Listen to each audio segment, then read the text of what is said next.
या सर्व मान्यवरांना मी विनंती करतो की आपले आदर्श महामानव तथागत भगवान बुद्ध बोधिसत्व परमपूज्य डॉक्टर बाबासाहेब आंबेडकर यांच्या प्रतिमांना पुष्पहार समर्पित करून अभिवादन करावं.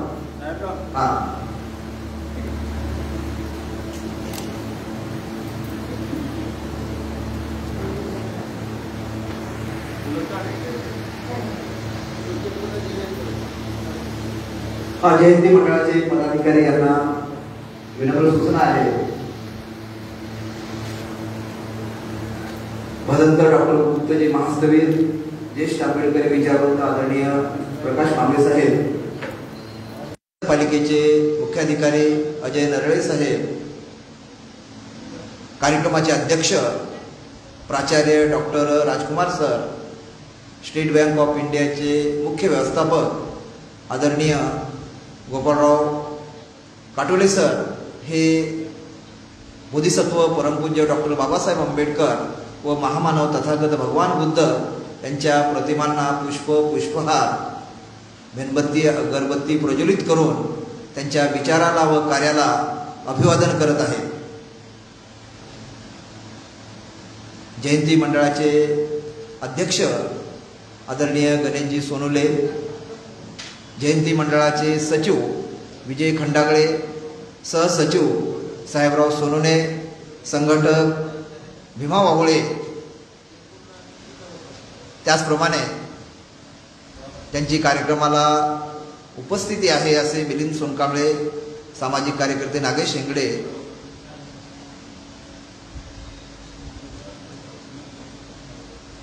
बोधिसत्व परमपूज्य डॉक्टर बाबासाहेब आंबेडकरांचा, महामानव तथागत भगवान बुद्धांचा,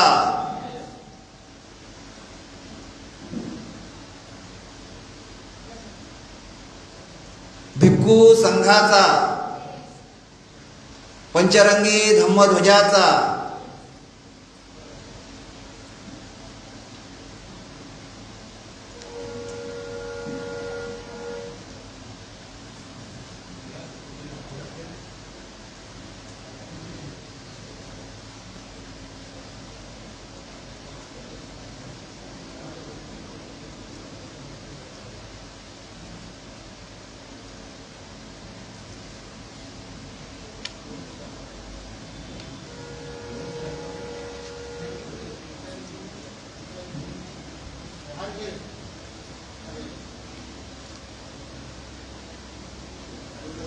मान्यवरांच्या हस्ते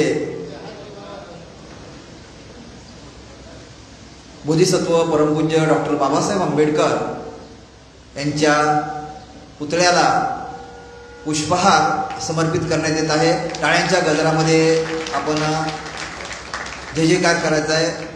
बोधिसत्व परमपूज्य डॉक्टर बाबासाहेब आंबेडकरांचा,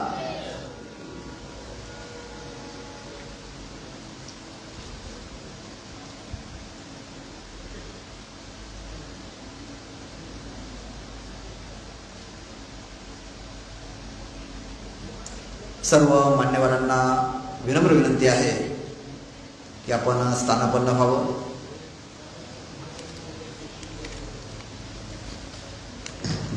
पूज्य भदंत पयावंश संघरत्न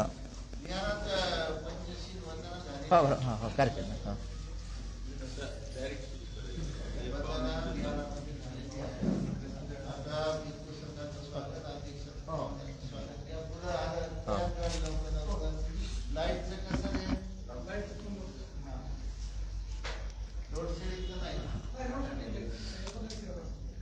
आज रविवार साप्ताहिक वंदना आपण बुद्ध विहारामध्ये ग्रहण केलेली आहे.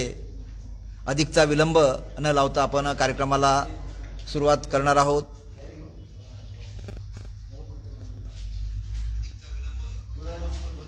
परिसराचे नगरसेवक आणि उद्योजक ॲडव्होकेट हर्षवर्धनजी गायकवाड यांचंही आगमन आहे. त्यांना विनंती आहे की आपण विचार मंचावर स्थानापन्न व्हावं. महापुरुषांच्या प्रतिमांना पुष्प समर्पित करावं.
आधी तर वायर येत नाही पर्यंत एकच नाही ऐकलं फ्रिक्वेन्सी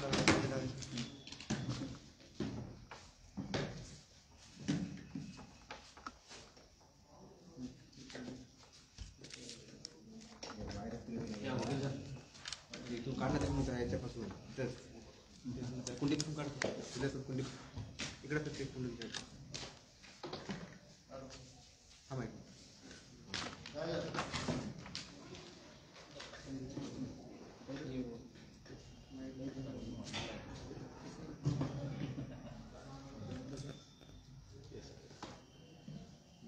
Line in.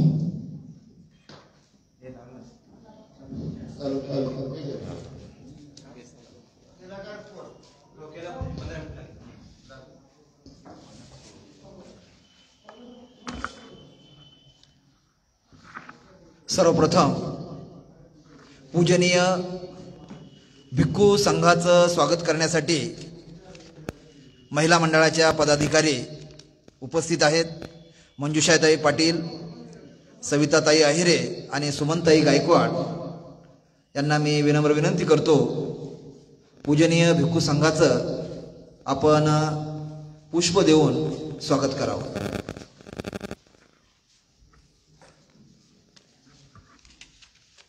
पूजनीय भिक्खू संघाचा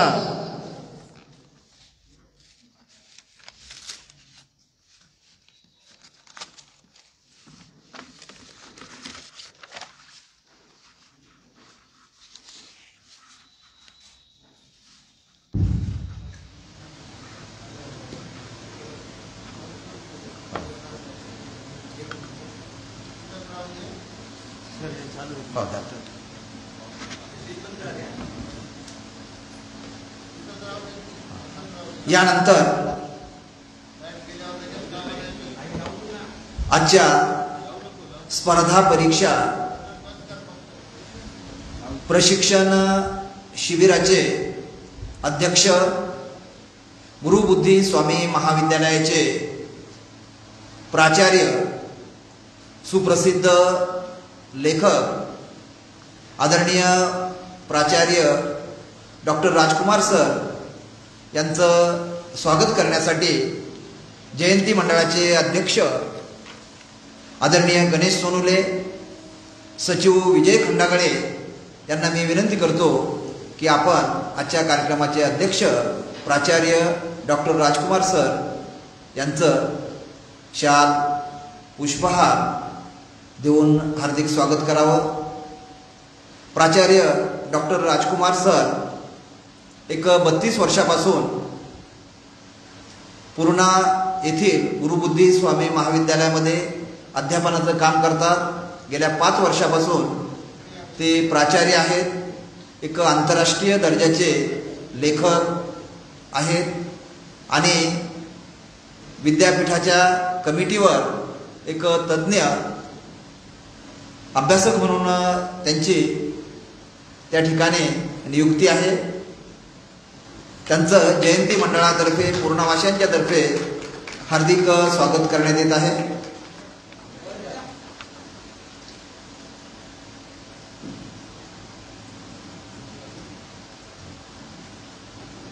यानंतर पूर्णा शहराच्या समाजकारणामध्ये, आंबेडकरी चळवळीमध्ये, पॅंथर चळवळीमध्ये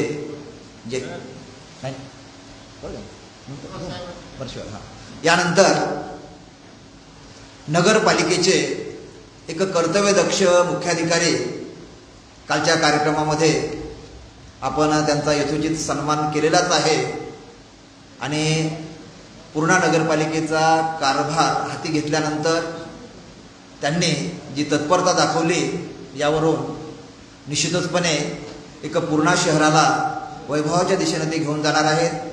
असे मुख्याधिकारी आदरणीय अजय नरणे साहेब यांचं स्वागत करण्यासाठी जयंती मंडळाचे सहसचिव आदरणीय साहेबराव सोनोने, भीमा बाबुळे यांना मी विनंती करतो की आपण साहेबांचं स्वागत करावं.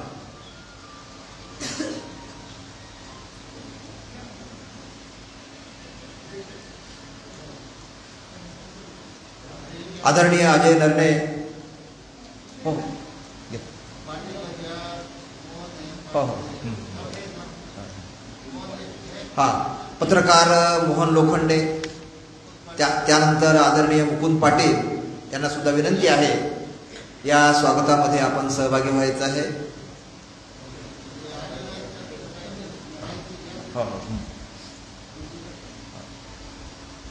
टाळ्यांच्या गजरामध्ये आपण स्वागत करूया.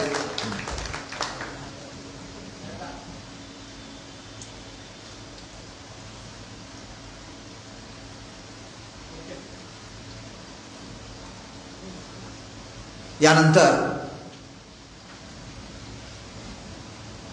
स्टेट बँक ऑफ इंडियाचे मुख्य व्यवस्थापक आदरणीय गोपाळराव काटोले साहेब एक सामाजिक बांधिलकी जपणारं संवेदनशील व्यक्तिमत्व आहे, तर त्यांचंही स्वागत जयंती मंडळाच्या वतीनं आपण करणार आहोत.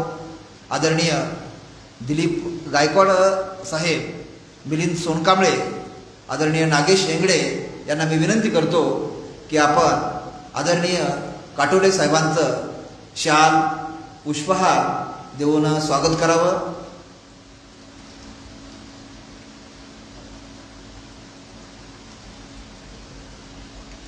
स्टेट बँक ऑफ इंडियाच्या व्यवस्थापक म्हणून शेतकरी, कष्टकरी, सुशिक्षित, बेकार सर्वांचं ते अतिशय चांगल्या पद्धतीने सेवा देत असतात. टाळ्यांच्या गजरामध्ये आपण त्यांचं स्वागत करूया.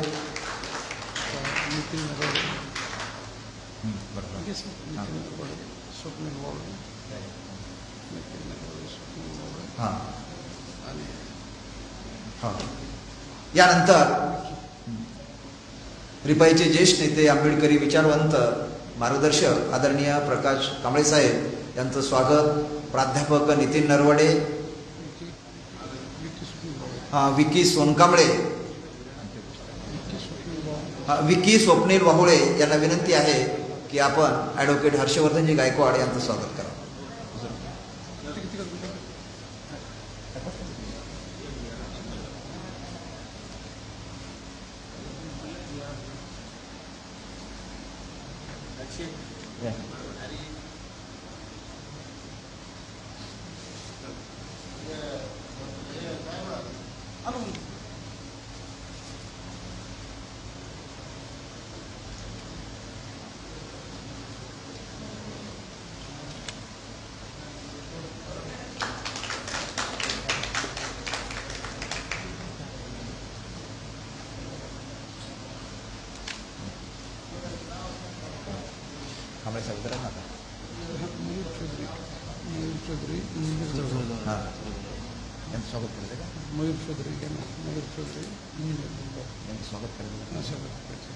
तर जळगाववरून आदरणीय मयूर चौधरी आलेले आहेत, ते स्वतः अभियंता आहेत. त्यांचंही स्वागत जयंती मंडळाच्या वतीनं करण्यात येत आहे. तर गणेशजी सोनुले, विजय खंडागळे, साहेबराव सोनुने, भीमा वाहुळे यांना विनंती आहे की आपण त्यांचं स्वागत करावं.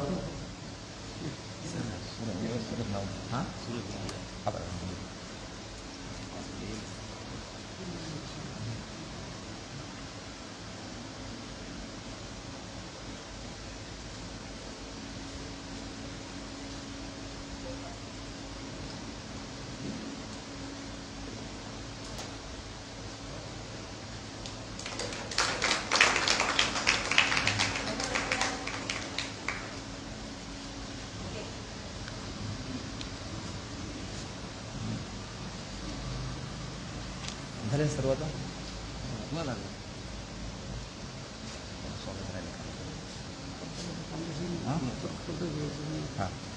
आदरणीय प्रकाशजी कांबळे साहेब गेल्या 30-40 वर्षापासून एक आंबेडकर जयंती असेल, सामाजिक कार्यक्रम असतील तर त्यामध्ये मोठं योगदान असतं. मार्गदर्शकाच्या भूमिकेमध्ये ते नेहमीच असतात. तर त्यांचं सुद्धा जयंती मंडळाच्या वतीनं हार्दिक स्वागत करण्यात येत आहे.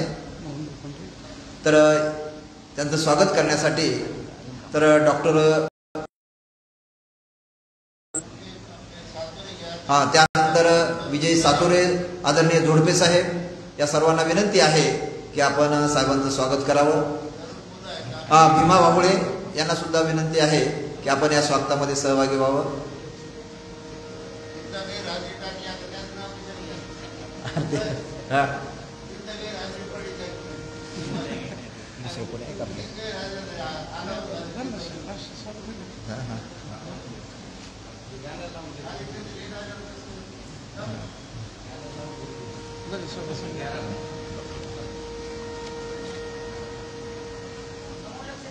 टाळ्यांच्या गजरामध्ये दादांचं आपल्याला स्वागत करायचं आहे.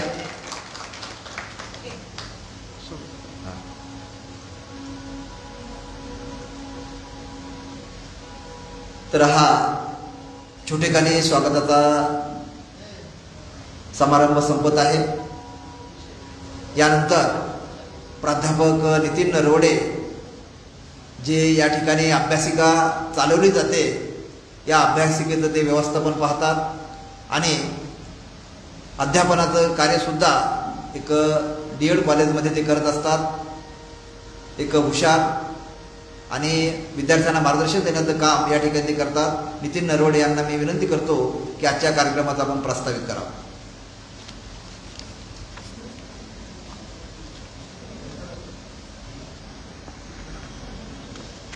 भारतरत्न डॉक्टर बाबासाहेब आंबेडकर व तथागत भगवान गौतम बुद्ध सार्वजनिक जयंती मंडळ पूर्णाच्या द्वारे आयोजित आजच्या ह्या स्पर्धा परीक्षा आणि व्यवसाय मार्गदर्शन शिबिरासाठी आपल्या सर्वांचे मार्गदर्शक पूजनीय गुरुवर्य भदंत डॉक्टर उपगुप्तजी महाथेरो यांच्या चरणी सर्वप्रथमतः त्रिवार अभिवादन.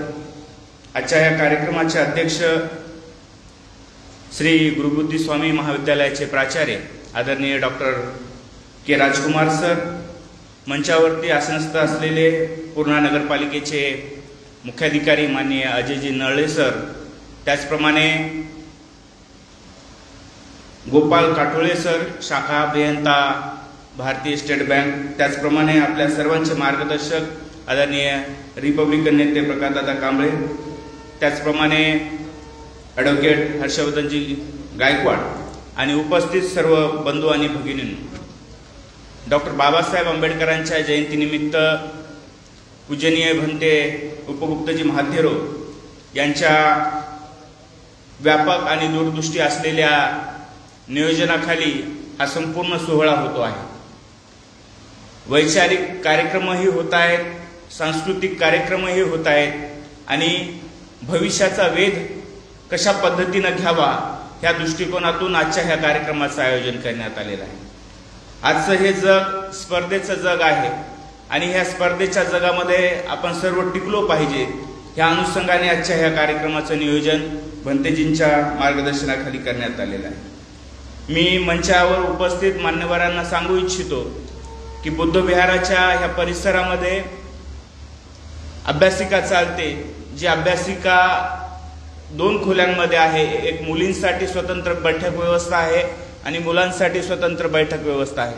त्याचप्रमाणे उपाली थेरोंच्या नावे सार्वजनिक वाचनालय आहे, तिथे वेगवेगळी ग्रंथसंपदा आहे आणि अभ्यासिका, आणि आतापर्यंत या अभ्यासिकेचा लाभ घेऊन बरेच विद्यार्थी वेगवेगळ्या हुद्द्यावरती लागलेले आहेत आणि हे सर्व पूजनीय भिक्खू संघाच्या मार्गदर्शनाखाली होत आहे. आणि त्या मुलांना स्पर्धा परीक्षेच्या अनुषंगाने तयारी करत असताना मार्गदर्शन मिळावं ह्या अनुषंगाने हा कार्यक्रम या ठिकाणी आयोजित केलेला आहे.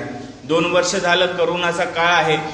करोनाच्या काळानंतर विविध भरती प्रक्रियांवरती सध्या तरी स्टे आहे, परंतु ज्या पद्धतीनं करोनानं मानसिक दडपण आणलं त्याच पद्धतीनं आज जे स्पर्धा परीक्षेची तयारी करतायत विद्यार्थी त्यांच्यावरतीही मानसिक दडपण आहे आणि अशा कार्यक्रमाच्या माध्यमातून त्यांचं ते मानसिक दडपण कमी करून त्यांना स्पर्धेमध्ये आणखी जोमानं उतरण्यासाठी अशा पद्धतीचे कार्यक्रम प्रेरणा देत राहतील. जयंती मंडळाने हे कार्यक्रम या ठिकाणी आयोजित केला त्याबद्दल त्यांचंही धन्यवाद व्यक्त करून इथेच थांबतो. पुढील सूत्र आदरणीय श्रीकांत हिवाळे सरांकडे देतो.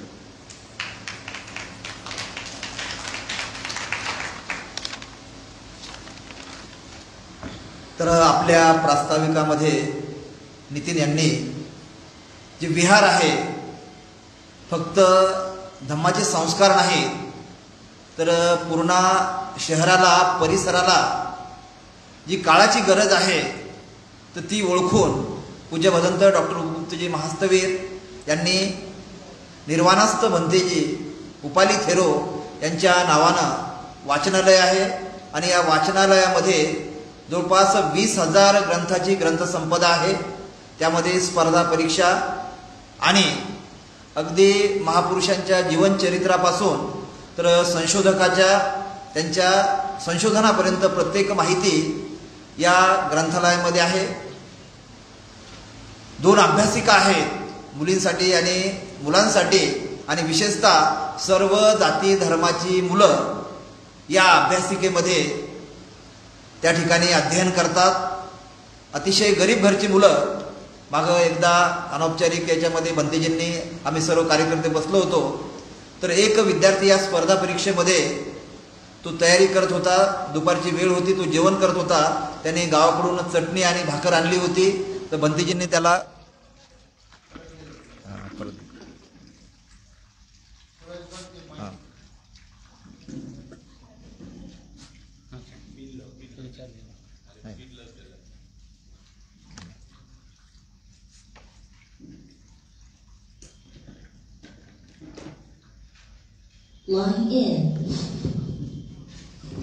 पूज्य भदंत डॉक्टर उपगुप्तजी महास्तवीर बाहेर आले आणि झाडाखाली हा चटणी भाकर खाणारा विद्यार्थी पाहिला आणि विहारामधून असलेली जी डाळ होती वरण ते त्याला दिलं.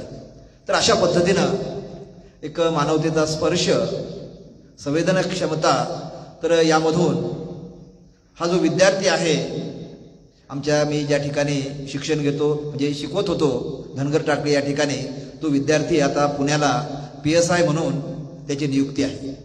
असे कितीतरी विद्यार्थी या ठिकाणं घडलेले आहेत आणि निश्चितचपणे विहार हे एक आदर्श धम्मसंस्कार केंद्र आहे. त्याचप्रमाणे पूर्ण शहराला परिसराला एक शिक्षणाच्या माध्यमातून पुढे नेण्याचं काम करत आहे.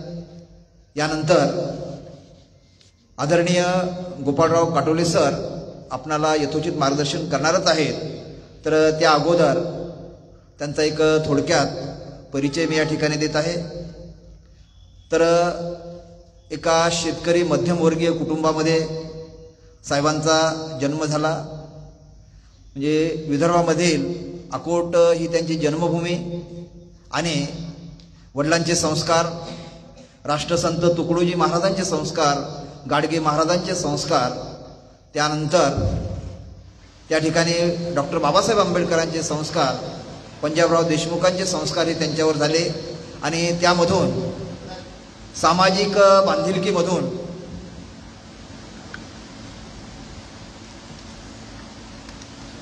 ते स्टेट बँक ऑफ इंडियामध्ये रुजू झाले आणि या ठिकाणीच बँकेचे व्यवस्थापक म्हणून त्यांचं प्रमोशन झालं. बँकेमध्ये येणाऱ्या प्रत्येक ग्राहकाचा, मग शेतकरी असतील, त्यानंतर बँकेचे खातेदार असतील, त्यानंतर सुशिक्षित बेरोजगार असतील ज्यांना बँकेकडून कर्ज हवं आहे, तर अशा प्रत्येकांचं जे समाधान आहे ते व्यक्तिशः करत असतात. एक माझ्या कामाच्या निमित्तानं मी एकदा गेलो होतो, आदरणीय दिलीप गायकवाड साहेब माझ्यासोबत होते. तर त्या ठिकाणी जवळपास आमच्यासमोर जवळ 10-20 माणसं त्यांच्याकडे येऊन गेले आणि प्रत्येकाचं समाधान अगदी मोठ्या आवाज न करता शांतपणे ते लोकांचं ऐकून घेत असत. आणि सहज विचारलं की साहेब म्हणजे निश्चितच तुमचं जे कार्य मोठं आहे, तर ते म्हणले सर या ठिकाणी येणारा जो प्रत्येक ग्राहक आहे तर या ग्राहकामध्ये माझा भाऊ पाहतो, माझा वडील पाहतो, माझी बहीण पाहतो, माझी आई पाहतो आणि ते सौजन्य मी या ग्राहकाच्या प्रती दाखवतो आणि मी ज्या कुटुंबामधून, ज्या समाजामधून आलेलो आहे त्या व्यथा वेदना मी अनुभवलेल्या आहेत आणि त्यामधून सामाजिक बांधिलकीमधून ही मी सेवा करत आहे. आणि निश्चितचपणे आज व्यवसाय मार्गदर्शन शिबिरामध्ये, स्पर्धा परीक्षे मार्गदर्शन शिबिरामध्ये त्यांचं मोठं योगदान असणार आहे. कारण बँकिंग जी सेवा आहे आता जवळपास पूर्ण भरत्या बंद झालेल्या आहेत, एक पोलीस भरती असेल, बँक भरती असेल, त्याच फक्त चालू आहेत. तर निश्चितचपणे आदरणीय काटोले सरांचं जे मार्गदर्शन आहे, तर आमचे जे तरुण विद्यार्थी आहेत जे स्पर्धा परीक्षेच्या माध्यमातून आपलं भविष्य आजमावत आहेत, त्यांच्यासाठी मैलाचा दगड ठरणार आहेत असे ज्येष्ठ व्यवस्थापक आदरणीय गोपाळराव काटोले सर यांना मी विनम्र विनंती करतो की आजच्या प्रसंगी आमच्या विद्यार्थ्यांना व आम्हाला यथोचित अशा प्रकारचं मार्गदर्शन करावं.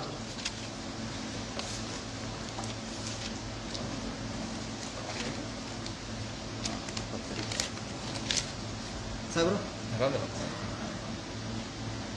पत्रिका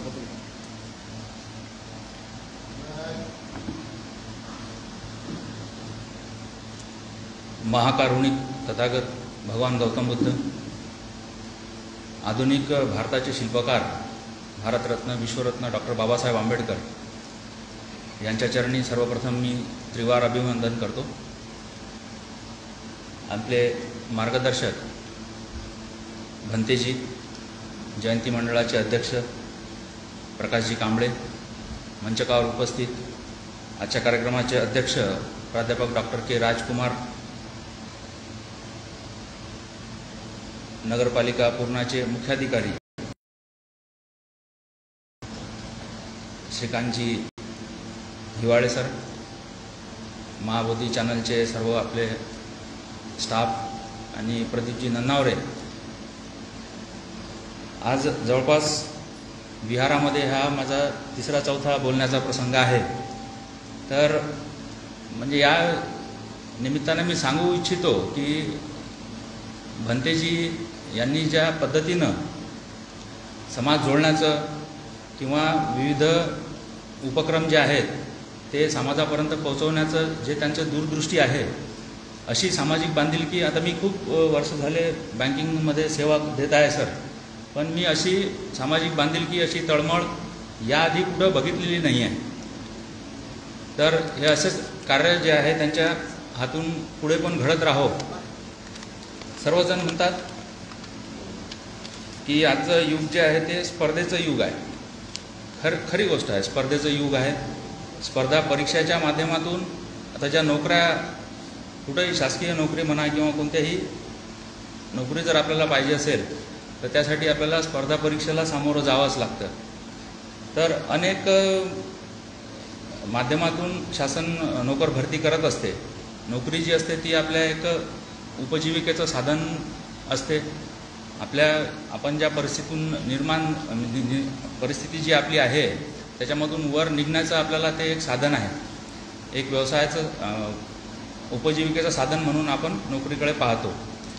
तर विविध स्पर्धा परीक्षा शासन म्हणा किंवा ते पर्टिक्युलर डिपार्टमेंट ते राबवत असते. तर मी तर कोणी मोठा वक्ता नाही आहे किंवा मोटिवेशनल स्पीकर नाही आहे.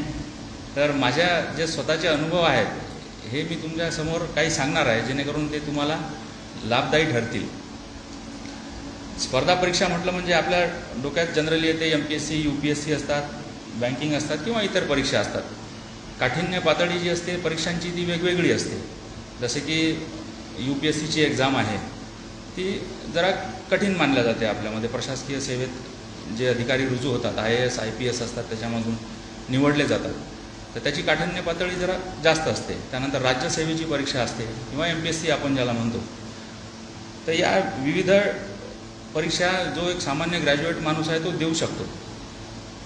तर सगळ्यात सोपं आणि जर आपल्याला सुरुवात जर काही करायची असेल तर ती परीक्षा म्हणजे बँकिंगची. बँकेत लागणं सर्वात सोपं आहे असं मी मानतो. आणि रोजगाराच्या संधी ज्या उपलब्ध आहेत त्या बँकेमध्ये सर्वात जास्त असतात. जसं की लोकसेवा आयोगाची समजा वर्षातून एखादी ॲड येत असेल तर बँकेच्या 6 ॲड दरवर्षी येतात. त्याच्यामध्ये IBPSची एक एक्झाम असते, इन्स्टिट्यूट ऑफ बँकिंग पर्सनल सिलेक्शनची. नंतर SBIची एक्झाम असते. नंतर RBI आहे, LIC आहे, SEBI आहे, नाबार्ड आहे. याच्यामध्ये आता हे किती झाले, 1, 2, 3, 4, 5 आणि 6 संस्थान जे आहेत त्या 12 परीक्षा घेतात. म्हणजे असोसिएटच्या आणि ऑफिसरच्या अशा 12 परीक्षा त्याच्यामध्ये दरवर्षी राहतात. दरवर्षी त्याची ॲड येते. त्याच्यामुळे बँकेत नोकरी मिळवणं फार सोपं आहे.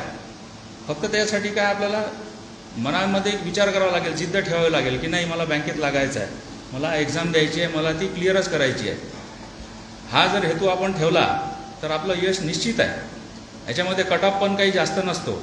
जसं की खूप सारी तुम्हाला कमी वेळेत कमी मेहनत करून जर काही तुम्हाला नोकरी पक्की करायची असेल तर ती बँकेची नोकरी आहे. बँकेमध्ये पण आता ज्या स्पर्धा परीक्षा घेतल्या जातात त्याची पण पातळी जी आहे ती खूप काठिण्य पातळी वाढत चालली आहे. 3 टप्प्यामध्ये बँकेची परीक्षा होत असते. एक तर प्राथमिक परीक्षा असते ज्याला प्री एक्झामिनेशन म्हणतात, प्रिलिमिनरी एक्झामिनेशन. त्याच्यामध्ये 100 मार्काचा जो पेपर असतो आपला तो जनरली असिस्टंट आणि ऑफिसर याच्यासाठी एकसारखाच अभ्यासक्रम असतो. फक्त ऑफिसरमध्ये काही ॲडिशनल त्याच्यामध्ये विषय वाढवले जातात. तर तयारी कशी करायची एक्झामची, how to prepare for exams, तर त्याच्यामध्ये सगळ्यात पहिले की आपल्याला माहिती पाहिजे की त्याचा सिलेबस काय आहे. सिलेबस काय, किती क्वेश्चन येणार आहेत, मागच्या वर्षीचे जे पेपर होते ते कशा पद्धतीचे आहेत, हे आपल्याला सर्व त्याची माहिती पाहिजे. तर 6 महिन्याच्या तयारीमध्ये बँकेची परीक्षा पास करणं सोपं आहे. तर त्यासाठी जे आहे ते तुम्हाला नियोजन करावं लागेल त्या कार्यक्रमाचं. आता यूट्यूबवरही भरपूर तुम्हाला माहिती उपलब्ध आहे. पूर्वी जे स्पर्धा परीक्षेसाठी आपल्याला अभ्यास करावा लागायचा, हार्ड कॉपीज घेऊन आपण पुस्तकं घेऊन आपण अभ्यास करायचो, क्लासेस लावायचो. पण आता ऑनलाईनवर सुद्धा भरपूर तुम्हाला मटेरियल उपलब्ध असते आणि क्लासेस पण असतात. ज्या आपल्याला जो विषय आपल्याला शिकायचा आहे तो वेगवेगळ्या आपण शिक्षकाकडून किंवा क्लासेसच्या माध्यमातून शिकू शकतो. आणि त्याला जे कमी दरामध्ये आपण शिक्षण घेतो, कारण क्लासेसचं महत्त्व याच्यामध्ये आहे. स्पीड आहे, ॲक्युरसी आहे, याच्यामध्ये तुम्हाला क्लासेसचं महत्त्व आहेच. स्वतःहून जो विद्यार्थी अभ्यास करतो तो तर त्याचं ज्ञान मिळवतो, त्याच्याबद्दल काही शंका नाही. पण जेव्हा त्याला स्पीड किंवा ॲक्युरसीची गोष्ट येते त्याला ती तिथं मेंटेन करावीच लागते, जेणेकरून तो त्या स्पर्धेच्या युगात टिकू शकेल. तर यामध्ये प्री, मेन्स आणि इंटरव्ह्यू असे 3 टप्पे राहतातच परीक्षेचे. तर रिझनिंग असते, त्याच्यामध्ये मॅथ्स, इंग्लिश लँग्वेजला 30 मार्काचा पेपर असतो, 30 क्वेश्चन्स 30 मार्क्स. आणि मेन्ससाठी जनरल अवेअरनेस. हा एक साधा सोपा फ्रेम केलेला बँकिंगसाठी अभ्यासक्रम आहे. तर याच्यामधूनच सगळे प्रश्न तुम्हाला विचारले जातात. तर स्टडी प्लॅन म्हणजे कसं, मी 6 महिने सांगितले बघा तुम्हाला. तर पहिल्या महिन्यात आपल्याला रिसर्चच जो केला, समजा आपण रिसर्च वर्क ज्याला म्हणतात, की कोणकोणत्या ॲड येणार आहेत, अर्ज भरण्याची तारीख किती आहे शेवटची, अर्ज भरले काय, बाकी सगळं त्याच्यामध्ये एका महिन्यात आपल्याला क्लासेस कोणते आहेत, पुस्तकं कोणते आपण वापरायला पाहिजे, कोणती यूज करायला पाहिजे, ते सगळं आपल्याला 1 महिन्यामध्ये रिसर्च कंप्लीट हा करावा लागतो. हा जो स्पर्धा परीक्षेचा अभ्यासक्रम आहे हा एक टाईम बाउंड कार्यक्रम आपला असला पाहिजे. त्यानंतर जे दुसरे 2 महिने आहेत त्याच्यामध्ये डेडिकेटेडली आपण क्लासेस जर केले किंवा डेडिकेटेडली अभ्यास केला, लेक्चर्स केले, सेल्फ स्टडी केली, तर हे 2 महिन्यामध्ये तुमचा हा अभ्यासक्रम कंप्लीट होतो. आणि पुढचे जे 2 महिने आहेत ते फक्त स्पीड टेस्टसाठी, बँकेच्याबद्दल मी बोलतो आहे, स्पीड टेस्टसाठी ते ठेवायचे. म्हणजे मागच्या वर्षीचे पेपर्स काढायचे, त्यानंतर त्याला मॉक टेस्ट द्यायच्या किंवा टॉपिक वाईज टेस्ट ज्या असतात त्या कंप्लीट जर केल्या तर आपल्याला स्पीड टेस्टमध्ये जो आपला टाईम मॅनेजमेंट असतो त्या दिलेला, त्याच्यामध्ये तो आपण पेपर सोडवू शकतो. आणि लास्टचा 1 जो महिना आहे हा फक्त स्पीड टेस्टसाठी जर ठेवल्या तर आपली जी स्पीड आहे किंवा जी आपला वेग आहे प्रश्न सोडवण्याचा तो वाढवून आपण दिलेल्या मुदतीमध्ये आपले सर्व प्रश्न सोडवून आपण परीक्षा पास करू शकतो. तर कट ऑफ असतो त्या एक्झाममध्ये बघा. कट ऑफ म्हणजे जो 100पैकी किती मार्क्स भेटले म्हणजे तो प्री एक्झाम पास होईल, किंवा 100पैकी 200पैकी किती भेटले तर तो पास होईल. तर जनरली बँकेच्या क्लर्कच्या एक्झाममध्ये 100पैकी 80 मार्क्स जर भेटले तर ती एक्झाम तुम्ही पास होता असं समजलं जाते. आणि मेन्स जी आहे ती 200 मार्क्सची असते. 130 ते 140 मार्क्स जरी भेटले तरी आपण कट ऑफ त्याचा पास करतो, इंटरव्ह्यूमध्ये मार्क्स भेटतात आणि नोकरी पक्की होते. फक्त स्पर्धा परीक्षेमध्ये तयारी करताना ध्येय जे असते ते महत्त्वाचं असते. आपल्याला हे गोष्ट करायची आहे म्हणजे करायची आहे, मग ते कोणत्याही कॉस्टवर. रात्री तुम्हाला जागून अभ्यास करावा लागला तर चालेल, जास्तीचे आणखी काही पुस्तकं वाचावं लागले तर चालेल, ऑनलाईन तुम्हाला काही मटेरियल आहे ते यूज करायचं, किंवा जे काही प्रयत्न आपल्याला करायचे आहेत स्पर्धा परीक्षा उत्तीर्ण होण्यासाठी ते आपण केले पाहिजेत. आणि कसं आहे, ह्या परीक्षा जर पास केली आपण तर आपल्याला एक तर रोजगाराचं साधन तर उपलब्ध होतेच, परंतु एक समाजामध्ये जे आपल्याला स्थान निर्माण होते, सेवा करण्याची संधी भेटते लोकांची, ते आपल्याला उपलब्ध होते. तर आम्हालाही कधी वाटलं नव्हतं की बा आम्ही जेव्हा बँकेत जायचो की आम्ही बँकेचे अधिकारी होऊ किंवा एक ब्रँच मॅनेजर म्हणून आम्ही काम करू. फक्त सुरुवात करणं महत्त्वाचं असते. आम्ही विचाराला डोक्यामध्ये किंवा नाही आपल्याला बँकेमध्ये लागायचं आहे, तर मग क्लरिकलची एक्झामची तयारी आम्ही सुरू केली. तर अनायसे माझं शिक्षण जे आहे ते कृषीमधून झालेलं आहे, म्हणजे कृषी MSc ॲग्रिकल्चर मी केलं. तर बँकेमध्ये स्पेशलिस्ट ऑफिसरच्या सुद्धा जागा असतात. कोणी इंजिनिअरिंगमध्ये डिग्री केली असेल किंवा कोणी BSc कम्प्युटर झालं असेल किंवा कोणी MCA केलं असेल, तर त्या स्पेशलिस्ट ऑफिसरच्या जागा पण बँकेमध्ये असतात. त्याची एक्झाम थोडी कम्पॅरेटिव्हली सोपी असते. तर मी कृषीची परीक्षा देऊन बँकेत कृषी अधिकारी ज्याला म्हणतो आपण असिस्टंट मॅनेजर म्हणून मी बँकेमध्ये जॉईन झालो होतो. त्यानंतर प्रमोशन होत होतं. आता मी शाखाधिकारी म्हणून माझी पूर्णा शहरामध्ये पहिलीच ही नियुक्ती आहे. तर हे झालं स्पर्धा परीक्षेविषयी. माझ्यापेक्षाही वरिष्ठ अधिकारी जे आहेत स्पर्धा परीक्षेची तयारी करून आलेले, लोकसेवा आयोगाच्या परीक्षा देऊन आलेले इथे आहेत, ते आपल्याला डिटेलमध्ये आणखी मार्गदर्शन करतीलच, त्याबद्दल काही वाद नाही आहे. तर त्यानंतर येतं आपलं व्यवसाय मार्गदर्शन. सर्वात महत्त्वाचं म्हणजे व्यवसाय. तर स्पर्धा परीक्षेची तयारी केली, मला नोकरी लागली नाही म्हणून मी व्यवसाय करतो असं नाही आहे. तर माझ्याकडे आता जनरली मी बँकेमध्ये काम करत असताना मी काही कोणता व्यवसाय उद्योगपती नाही आहे किंवा माझा स्वतःचा कोणता व्यवसाय नाही आहे किंवा मी मोटिवेशनल स्पीकर नाही आहे, पण व्यवसाय करणारे लोक जे माझ्या संपर्कात येतात त्यांचे जे अनुभव असतात ते मी तुमच्यासोबत शेअर करतो, जेणेकरून ते रेडी अनुभव तुम्हाला म्हणजे कामी येतील. तर जनरली कोणी व्यवसाय करण्यासाठी माझ्याकडे येतो, बँकेत कर्ज मागायसाठी असतो. एखादा समजा मला व्यवसाय करायचा आहे, तेव्हा कोणता व्यवसाय करायचा आहे तुम्हाला? नाही तुम्ही सांगा साहेब कोणता व्यवसाय करायचा. अरे व्यवसाय तुला करायचा आहे, मी काय सांगू तुला? नाही तर उद्या तू काय करशील की मलाच म्हणशील किंवा साहेब तुम्हीच म्हटलं होतं की मला गोट फार्मचा व्यवसाय कर, आणि त्याच्यात माझं आता अपयश आलं. व्यवसाय करणं म्हणजे काय, आपल्याला मनामध्ये बुद्धीमध्ये तुम्ही स्वतःच्या मेंदूला पहिले तयार केलं पाहिजे की मला हा व्यवसाय करायचा आहे, जेणेकरून त्या दृष्टीनं तो पुढची पावलं टाकत जाईल.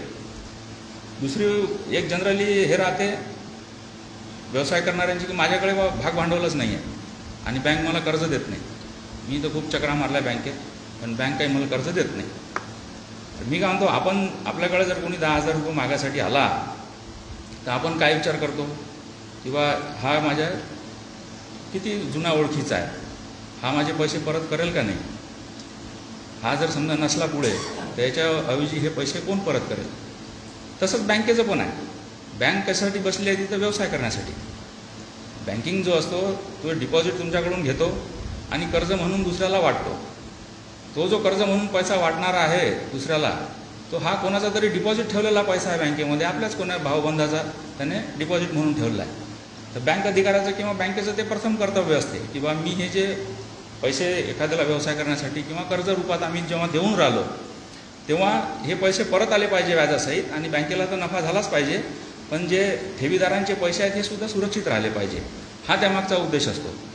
तर बँकेतून कर्ज मिळवणं सहज शक्य आहे. फक्त त्याच्यामध्ये काय असते की आपण स्वतः किती फुलप्रूफ आहोत हे आपल्याला पहिले माहीत पाहिजे. आम्ही तर म्हणजे लोकांना मागं लागतो किंवा कर्ज घ्या पण ते घेत नाहीत. तर कसं असते, आपले जे डॉक्युमेंटेशन पहिले सगळं पूर्ण पाहिजे. डॉक्युमेंटेशन ज्याला म्हणतात किंवा बँक काय पाहते की बा याचं उद्योग आधार लायसन आहे का नाही. व्यवसाय करायचा म्हणजे काय, फक्त आम्ही गेलो बँकेत किंवा मला व्यवसाय करायचा आणि मला तुम्ही कर्ज द्या, तर अशातला प्रकार नसतो. जेव्हा व्यवसाय आपल्याला करायचा असते त्याच्या संबंधित आपल्याला पूर्वतयारी पहिलेच करायला पाहिजे. जसे की ते जो मी व्यवसाय करणार आहे त्याचं माझ्याकडे लायसन आहे का, परमिट आहे काय, त्याच्या सगळ्या परवानग्या जे लागतात गरजेच्या लायसन्स परमिट ते सगळे मी काढलेले आहेत काय, माझ्याकडे इन्कम टॅक्सचे रिटर्न आहेत का 3 वर्षाचे, जेणेकरून बँक असेस करू शकेल की बा या व्यक्तीला किती रुपयाची गरज आहे. व्यवसाय करायचा म्हणजे कसं असतो, आता कोणी येते बा मला साहेब व्यवसाय करायचा आहे, बरं कशाचा व्यवसाय, कोंबडी पालनाचा, किती कर्ज पाहिजे, 10 लाख. मग कोंबड्या कुठून आणणार तुम्ही, नाही ते आणतो आम्ही मार्केटमधून. बरं विकणार कुठे, नाही ते आम्ही विकतो, बरोबर ते व्यापारी आहेत. तर अशा उद्देशावर किंवा अशा जे आपले प्रोजेक्शन्स आहेत त्याच्यावर व्यवसाय चालत नसतो. मी तुम्हाला पहिले सांगितलं मी काही उद्योगपती किंवा व्यावसायिक नाही आहे, पण माझ्यासोबत जे अनुभव घडले ते मी तुम्हाला सांगतोय. काही यशस्वी जे उद्योजक असतात त्याच्या पण सक्सेस स्टोरीज आपल्याकडे आहेत, इवन आपल्या पुण्यात पण आहेत. दुसरीकडे जायचं काम नाही. एक धनेश्वरी हेल्थ केअर म्हणून एक युनिट आहे बघा यांचा, कापसेंचा, तो आपल्याच बँकेचा युनिट आहे. एक प्रभुमंगल फूड्स करके अपने स्कूल के पास है सर, प्रभुमंगल फूड्स. आज देशात पूर्ण देशभरात त्या लोक त्यांचे मसाले जातात. ते आपणचं स्वामी आहेत ना, ते काय नाव त्यांचं, प्रभुमंगल. तर हे आपल्या पुण्यातलेच आहेत, हे काही दुसरीकडचे नाही आहेत. त्यांनी स्वतः पूर्वतयारी केली आणि उद्योगाच्या आधारावर ते यशस्वी झाले. तर मी सुद्धा तुम्हाला सर्वांना विनंती करेल की ज्याला काही व्यवसाय करायचा असेल त्यांनी पहिले मनामध्ये ठरवून घ्यायचं किंवा मला व्यवसाय कोणता करायचा आहे, त्या हिशोबानं पावलं टाकायची. त्या हिशोबाचे आपले जे मित्र आहेत, सोबती आहेत, त्या व्यवसायातले आपण त्यांच्याशी संपर्क साधला पाहिजे. जसे की चार्टर्ड अकाउंटंट्स आहेत, टॅक्स कन्सल्टंट्स आहेत, यांच्याशी आपल्याला संपर्क पाहिजे. खाते बँकेमध्ये आपलं करंट अकाउंट पाहिजे व्यवस्थित, त्याच्यामध्ये ट्रान्झॅक्शन्स पाहिजे असतात. हे सगळे जर आपण पूर्तता करू त्या गोष्टींची, तर तुम्हाला कोणतीही बँक जे आहे ती कर्जापासून कधीच रोखणार नाही. कारण बँकेला तेव्हा शाश्वती होते की बा हे पैसे जे आहेत आपण यांना देणार आहोत व्यवसायासाठी, हे परत येतील नक्की. तर ह्या सगळ्या गोष्टी विचारात घेऊन आपण सर्वांनी, मी आता स्पर्धा परीक्षेबद्दल, बँकिंगबद्दल मी तुम्हाला सांगितलं. आता मी तर समजा 12-13 वर्षापूर्वी बँकेमध्ये लागलो होतो, त्यानंतर बरेच आता बदल झालेले आहेत. तर लेटेस्ट जे चेंजेस असतात, जे आधुनिक हे झालेले असतात, याच्यासोबत आपण चाललेलं पाहिजे. एकदा का तुम्हाला सरावाची, अभ्यासाची आणि गोडी लागली, ध्येय तुमचं निश्चित झालं, तर यश आहेच तुमच्या पाठीशी. या उपरी समजा बँकेत काही जरी अडचण असली तुम्हाला, व्यवसायाशी संबंधित असो किंवा रोजगारात तुम्हाला काही व्यवसाय उभा करायचा असेल नवीन, तर बँक त्याचा नेहमीच विचार करते सकारात्मकदृष्ट्या. तर मी सर्वांना विनंती करेल की त्यांनी ज्या शासनाच्या ज्या योजना आहेत विविध, त्याचासुद्धा लाभ घ्यावा आणि आपली आर्थिक प्रगती करावी. कारण कसं आहे, 2 पैसे इन्कम जर आपलं आज राहिलं तरच 2 लोक आपल्याला विचारतील. त्या हिशोबानं आपले तसे साथीदार तुम्ही निवडा. जर तुम्हाला उद्योग करायचा आहे किंवा मला काहीतरी मॅन्युफॅक्चर करायची आहे, कधी गोष्टी माईक मॅन्युफॅक्चर करायचा आहे, तर उद्योग म्हणजे काय एकदम एका रात्रीत फॅक्टरी उभी करायची असं काही हे नसते. छोट्या याच्यातून आपण सुरुवात करायला पाहिजे. जर तुम्ही शून्यातून उठण्याचा प्रयत्न करून राहिले असाल तर तुम्ही सगळ्यात चांगले, कारण तुमच्याजवळ गमावण्यासाठी काही नाही आहे. आपल्याजवळ काही आपण लाखो रुपये कमावून ठेवलेले नाही आहेत की जे आपण उद्योगात टाकू आणि यशस्वी जर नाही झालो तर ती चालले जाण्याची भीती आपल्याकडे नाही आहे. त्याच्यामुळे छोट्या उद्योगापासून सुरुवात करा. उद्योग हा कोणताच छोटा किंवा मोठा नसतो, तो सुरुवात करून वाढवत न्यायचा असतो. एवढं साम्राज्य एका रात्रीतून उभं होत नसते, त्याच्यासाठी पिढ्यानुपिढ्या आपल्याला मेहनत करावी लागत असते. तर सक्सेस स्टोरीज असतात, जे उद्योजक आहेत आपण त्यांचा अनुभव घेऊ शकतो. त्यांच्याशी संपर्क साधून तुम्ही अनुभव त्यांचे घेऊ शकता किंवा तुम्ही हे व्यवसाय कसा काय सुरू केला, याच्यामध्ये कोणकोणत्या अडचणी आल्या. रेडी आपल्याला अनुभव त्यांचे जे असतात ते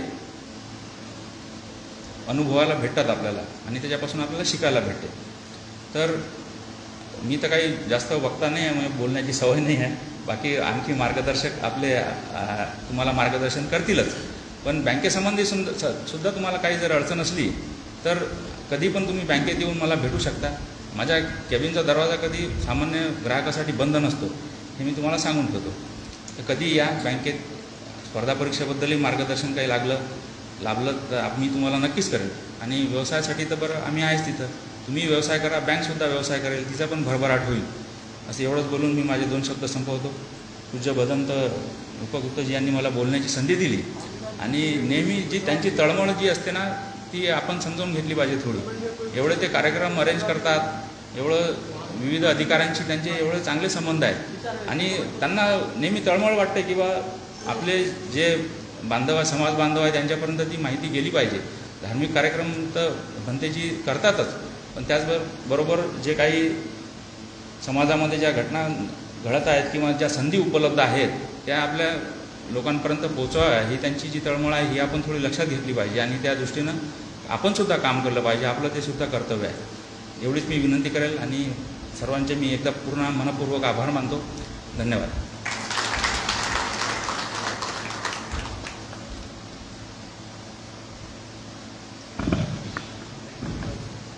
आदरणीय काटोले सर, यथोचित अशा पद्धतीनं आपण स्पर्धा परीक्षेचं मार्गदर्शन केलेलं आहे.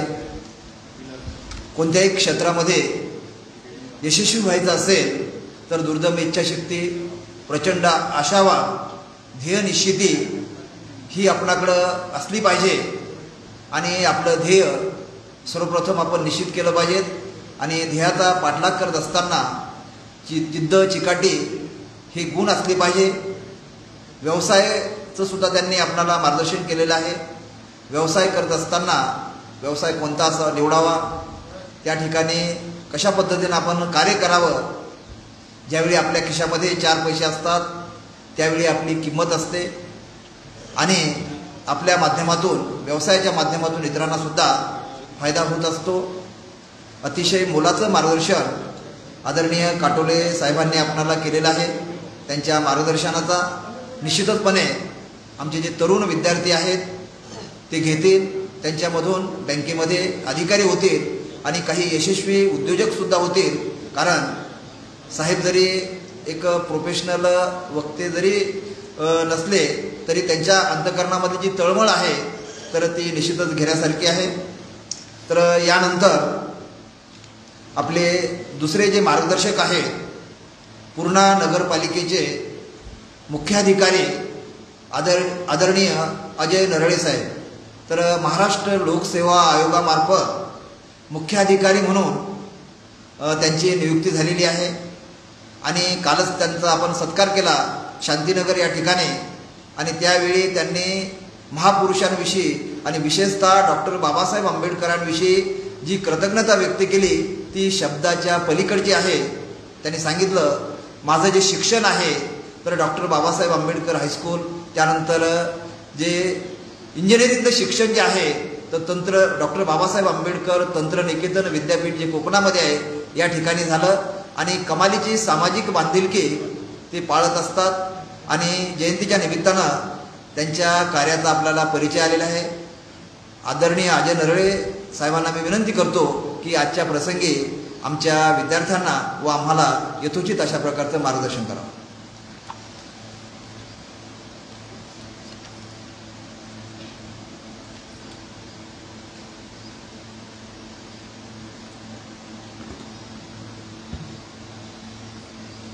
सर्वप्रथम महामानव बुद्ध आणि डॉक्टर बाबासाहेब आंबेडकर यांना अभिवादन करतो. आजच्या कार्यक्रमाचे प्रमुख मार्गदर्शक भदंतजी डॉक्टर बुद्ध महाथेरोजी, तसेच कार्यक्रमाचे अध्यक्ष श्री राजकुमार सर, मंचावर उपस्थित असणारे ज्यांनी आत्ताच आपल्याला मार्गदर्शन केलं असे काटोळे सर, प्रकाशदादा कांबळे साहेब, वकील साहेब, त्याच्यानंतर येथे सर्व उपस्थित असणारे आजी माजी सदस्य असतील, पूर्णा नगरीतले सन्माननीय समोर उपस्थित असणारे बंधू आणि भगिनींनो, आज या ठिकाणी हा जो कार्यक्रम घेतलेला आहे एक विशेष असं मला सांगायचं होतं की एखादा सार्वजनिक कार्यक्रम असेल तर त्या कार्यक्रमात स्पर्धा परीक्षेसाठी एखादा दिवस ठेवणं हे खरंच काळाची गरज होती आणि ते ओळखून आपण आजचा दिवस तो स्पर्धा परीक्षा आणि व्यवसाय मार्गदर्शनासाठी दिलेला आहे. हा म्हणजे कोरोना कालावधीत आपण जसे डोस घेतले, बूस्टर घेतला वगैरे, तर स्पर्धा परीक्षेचा अभ्यास करणाऱ्या मुलांसाठी असे कार्यक्रम ठेवणे म्हणजे त्यांचा एक तो बूस्टर डोस देण्यासारखा आहे. म्हणजे इथं येऊन जे काय अधिकारी मार्गदर्शन करतील किंवा इथं आल्यानंतर ज्या स्पर्धा परीक्षा करणाऱ्या विद्यार्थ्यांसोबत त्यांच्या चर्चा होतील, त्यातून त्यांना जे काय मोटिवेशन मिळतं आहे, तर ते मोटिवेशन म्हणजे एक बूस्टर डोससारखं आहे. मला सुरू करायच्या अगोदर एक विचारायचं की तर MPSC करणारे किती विद्यार्थी आहेत? MPSC करणारं कोणी आहे काय? तर ज्याच्यासाठी कार्यक्रम घेतलेला आहे ते खूपच कमी आहे. तरी आपल्यामार्फत जर ज्यांना कोणाला मेसेज देतात असे आहेत, त्याच्यानंतर ऑनलाईन कार्यक्रम चालू आहे. काही लोकांना याच्यातून फायदा होऊ शकतोय. आता सरांनी बोलताना सांगितलं की मी काही जास्त महत्त्वाचा किंवा जास्त असं बोलणारा वक्ता नाही, तरी सरांनी एकदम चांगल्या पद्धतीनं आपल्याला मार्गदर्शन केलेलं आहे. विशेषतः व्यावसायिक जे काही असतील आणि बँकिंगच्या क्षेत्रातल्या परीक्षा याच्याबाबत त्यांनी जे मार्गदर्शन केलं ते खरंच मोलाचं आहे. मला आणखी एक सांगायचं, काही ठिकाणी असं असतं, काही लोकांना कामं चांगल्या पद्धतीने करता येतात पण ते एक्सप्रेस करता येत नाहीत किंवा सांगता येत नसते. काही लोकांना कामं करता येत नाहीत पण त्यांना चांगलं बोलता येत असते. तर सरांचं कदाचित काम एकदम चांगलं आहे, बोलणंही त्या पद्धतीने चांगलंच आहे. मला काल मी कार्यक्रमाला आलो होतो त्यावेळी विचारलं की उद्या काय बोलायचं आहे, तर मला सांगितलं की स्वतःविषयी थोडंसं आणि परत मार्गदर्शन करायचं आहे, म्हणजे जेणेकरून विद्यार्थ्यांना थोडासा मार्गदर्शन मिळेल आणि मोटिवेशन मिळेल. माझ्याविषयी थोडंसं एक 2 मिनिटात सांगतो फक्त. मी पश्चिम महाराष्ट्रातला आहे, पंढरपूरच्या शेजारी सांगोला तालुका. माझं 10वी नंतरचं शिक्षण झालेलं आहे डॉक्टर बाबासाहेब आंबेडकर वसतिगृहात मी 2 वर्ष राहिलेलो आहे. त्याच्यानंतरचं माझं डिग्री जी झालेली आहे डॉक्टर बाबासाहेब आंबेडकर तंत्रशास्त्र विद्यापीठ लोणेरे, म्हणजे माझं शिक्षणाशी संबंधित हे नाव आहे डॉक्टर बाबासाहेब आंबेडकर. त्याच्यानंतर मी 1-1.5 वर्ष लेक्चरशिप करून गव्हर्नमेंट सर्व्हिसमध्ये जॉईन झालो. 8-9 वर्षाचा अनुभव आहे. नगरविकास विभागात अनुभव असल्यामुळं लोकांशी जो काही संपर्क येतो त्याच्यातून लोकांच्या खऱ्या गरजा समजून जातात. नगरविकासला असल्यामुळं नगरपालिका याचा एक अर्थ आम्ही असा शोधून काढला की नगर म्हणजे नळ, गटार आणि रस्ते यांचं पालकत्व ज्या संस्थेकडे असतं अशी नगरपालिका असते. आणि नगरपालिकेत काम करताना साधारणपणे महाराष्ट्राच्या 45% ते 48% लोकांना आपण सेवा पुरवू शकतो. म्हणजे आपलं नागरीकरण तेवढ्या प्रमाणात झालेलं आहे. नगरपालिका असेल, महानगरपालिका असेल. स्पर्धा परीक्षेविषयी सांगायचं म्हटलं तर हे मी जे आता सांगितलं की आपण एवढ्या टक्के लोकांना सेवा देऊ शकतो, नागरी सुविधा देऊ शकतो. स्पर्धा परीक्षेतून जर आपण बघितलं तर जास्तीत जास्त जे लोकांच्या डोक्यात आहे किंवा विद्यार्थ्यांच्या डोक्यात आहे तर ती परीक्षा म्हणजे MPSC असते. महाराष्ट्र लोकसेवा आयोगामार्फत जी राज्यसेवेची परीक्षा घेतली जाते तर 3 टप्पे असतात: पूर्वपरीक्षा, मुख्य परीक्षा आणि मुलाखत. तर आपल्याला नागरिकांच्या जास्तीत जास्त कॉन्टॅक्टमध्ये जाऊन, जास्त संपर्कात जाऊन जर नोकरी करायची असेल, सुखसुविधा द्यायची असतील तर MPSC सारखं दुसरं माध्यम नाही. कारण MPSCतून जे काही पदं भरली जातात ती सर्व पदं माझ्या माहितीप्रमाणे तालुका स्तरावरची जे प्रमुख पदं असतात, उपजिल्हाधिकारी असेल, DYSP, तहसीलदार, मुख्य अधिकारी असेल, BDO, हे लोकांना जास्त माहिती असणारी पदं. त्याच्यानंतर ही साधारणपणे 15-16 पदं असतात की जे MPSCतून भरली जातात. तर याचा अभ्यास करताना आपल्याला मला असं जाणवलं की अवांतर वाचन ज्याचं जास्त असेल किंवा MPSC करताना फक्त एकच पॅटर्न आहे किंवा पूर्वपरीक्षेला जो सिलेबस आहे त्या सिलेबसमध्येच फक्त गुंतून राहण्यापेक्षा अवांतर वाचन ज्याचं जास्त असेल त्याला फायदा होतोय.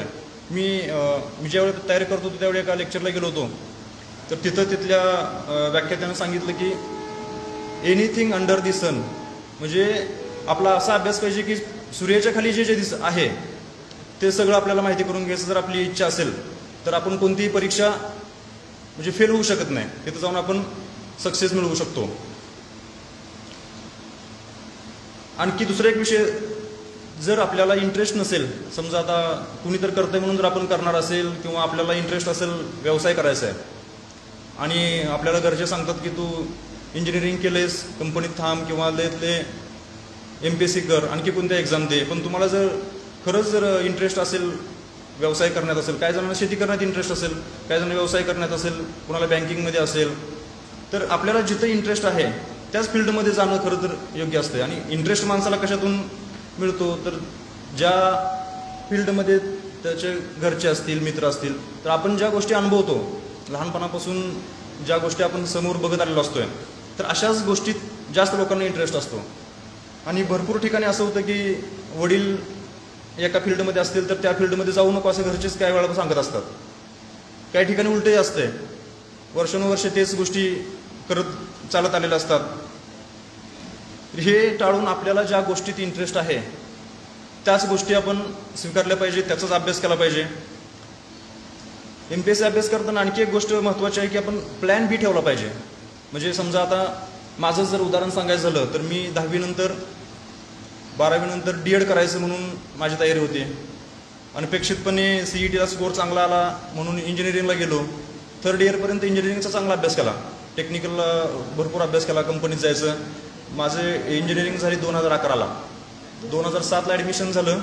तर त्यावेळी इंजिनिअरिंगची जी मुलं असतात त्यांना समजत असेल कॅम्पस सिलेक्शनची चांगली पद्धत होती. म्हणजे 3ऱ्या वर्षीच कंपनी याच्या सिलेक्शन व्हायचं. 3ऱ्या वर्षीपर्यंत माझं असं होतं की आपण कंपनीत जायचं. त्याच्यानंतर 4थ्या वर्षी मला थोडंसं MPSCचं वेळ लागलं. परत MPSC अभ्यास करत करत टेक्निकल पूर्ण सोडून दिलं, पूर्ण टेक्निकल सोडून प्रशासकीयदृष्ट्या अभ्यास करायला लागलो.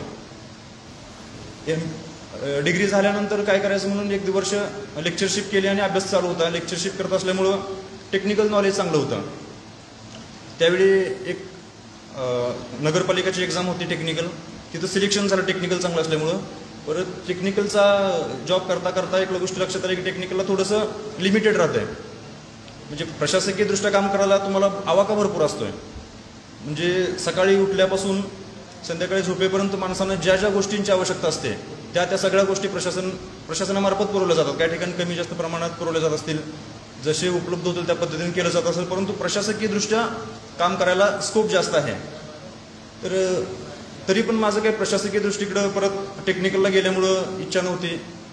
प्रशासकीयदृष्ट्या बघितलं तर कलेक्टर ऑफिसला गेलं की प्रांत ऑफिसला थोडंसं हे करणे, प्रांताकडून तहसील ऑफिसला थोडंसं म्हणजे दबाव आणण्यासारखी कामं, हे ज्या गोष्टी असतात प्रशासकीयमध्ये पण, तर त्याच्यामुळे मी टेक्निकला थांबायचा प्रयत्न केला. आणि त्याच्यानंतर प्रशासकीय परीक्षा दिली आणि प्रशासकीयमध्ये सिलेक्शन झालं. म्हणजे उलटं सुलटं जिकडं जायचं नव्हतं तिकडं जात गेलो. असंही भरपूर वेळा होतंय. तर तुमचा अभ्यास असेल तर तुम्ही कोणत्याही फील्डमध्ये, मी टेक्निकलला होतो परंतु प्रशासकीय चांगला असल्यामुळे प्रशासकीयमध्ये सिलेक्शन झालं. ज्यावेळी प्रशासकीयमध्ये जायचं होतं त्यावेळी एक्झाम लवकर होत नव्हत्या, त्यामुळे टेक्निकलला लगेच सिलेक्शन झालं. तिकडे गेलो. जिथं जाईल तिथं आपण आपल्या कामाची छाप पाडू शकतो. आता अभ्यास करताना सरांनीच आपल्याला परीक्षेचं तरी पॅटर्न सांगितलं की पूर्व वगैरे ज्या काय असतात, तर आपलं एक नियोजन असावं आणि नियोजन करून त्याच्यानंतर त्याची अंमलबजावणी करावी.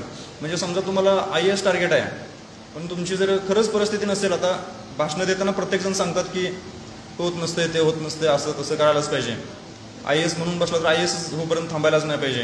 तर माझं वैयक्तिक असं मत आहे की तुम्हाला तुमचं जे टार्गेट आहे ते तर ठेवा. समजा तुम्हाला तहसीलदारच व्हायचं आहे, पण पहिल्या पोस्टमध्ये तुम्हाला PSI निघाली किंवा दुसरी नायब तहसीलदार निघाली, तर तुम्ही ते स्वीकारायला पाहिजे. ती पद तुम्ही घेऊन त्याच्यानंतर तुम्ही अभ्यास करू शकता. म्हणजे जसं आपण आता इथून मुंबईला जायचं आहे, तर डायरेक्ट तुम्ही मुंबईला गाडी तुम्हाला मिळत नाही. तुम्ही तालुक्याच्या ठिकाणी जासाल, जिल्ह्याच्या ठिकाणी जासाल, तिथून पुण्याला जासाल किंवा जो काही रूट असेल तर एक स्टॉप घेत जाता. तर त्या पद्धतीनं पण तुम्ही एक स्टॉप घेत हे जे तुमचा प्रवास आहे तुमच्या अंतिम ध्येयापर्यंतचा तो तुम्ही करू शकता. म्हणजे टप्प्याटप्प्यानं आपल्याला पुढं जात आलं पाहिजे, हे एक लक्षात ठेवलं पाहिजे. त्याच्यानंतरचा दुसरा अभ्यास करताना आपण जो काही कठीण कालावधी असतो, म्हणजे आता माझा इंजिनिअरिंगचा अनुभव असल्यामुळं इंजिनिअरिंग केल्यानंतर लगेच तुम्हाला जॉब मिळेल अशी काही आता शाश्वत राहिलेलं नाही किंवा आणखी फील्ड आहे. D.Edची पण तशीच परिस्थिती झाली, इंजिनिअरिंगची झालेली आहे. आता मेडिकल थोडंसं आहे, पण मेडिकलला एवढे ॲडमिशन व्हावं लागलेत की अजून एक 5-10 वर्षानंतर त्यांना पण तीच वेळ येईल असं मला वाटतंय. तर हा जो कालावधी आहे कठीण, तुम्हाला जेणेकरून बाहेरचे लोक विचारतात की तुम्ही एवढे दिवस झालं काय करताय वगैरे, तर ह्या कालावधीत शांत राहणं कधीही चांगलं आहे. कोणाला रिॲक्ट न होता जर बोलला तरी काय फरक पडत नाही. तुमचं जे टार्गेट आहे ते जर तुम्हाला अचीव्ह करायचं असेल तर तुम्ही तुमच्या पद्धतीनं तुमच्या नियोजनानं तुमचं नियोजन करून त्या पद्धतीनं अंमलबजावणी करू शकता. महाराष्ट्र लोकसेवा आयोगाचे दरवर्षी आता बऱ्यापैकी पॅटर्न सुधारलेला आहे आणि दरवर्षी ॲडव्हर्टाईज येते. काही वेळी 1-2 वर्ष कोर्टाचे केसेस असतील तर मागचा जे निकाल झाला 2017-18 बॅच 2 वर्ष त्यांना प्रॉब्लेम झाला, 2 वर्षानंतर त्यांचा निकाल लागला. आता त्यांचं ट्रेनिंग वगैरे चालू आहे.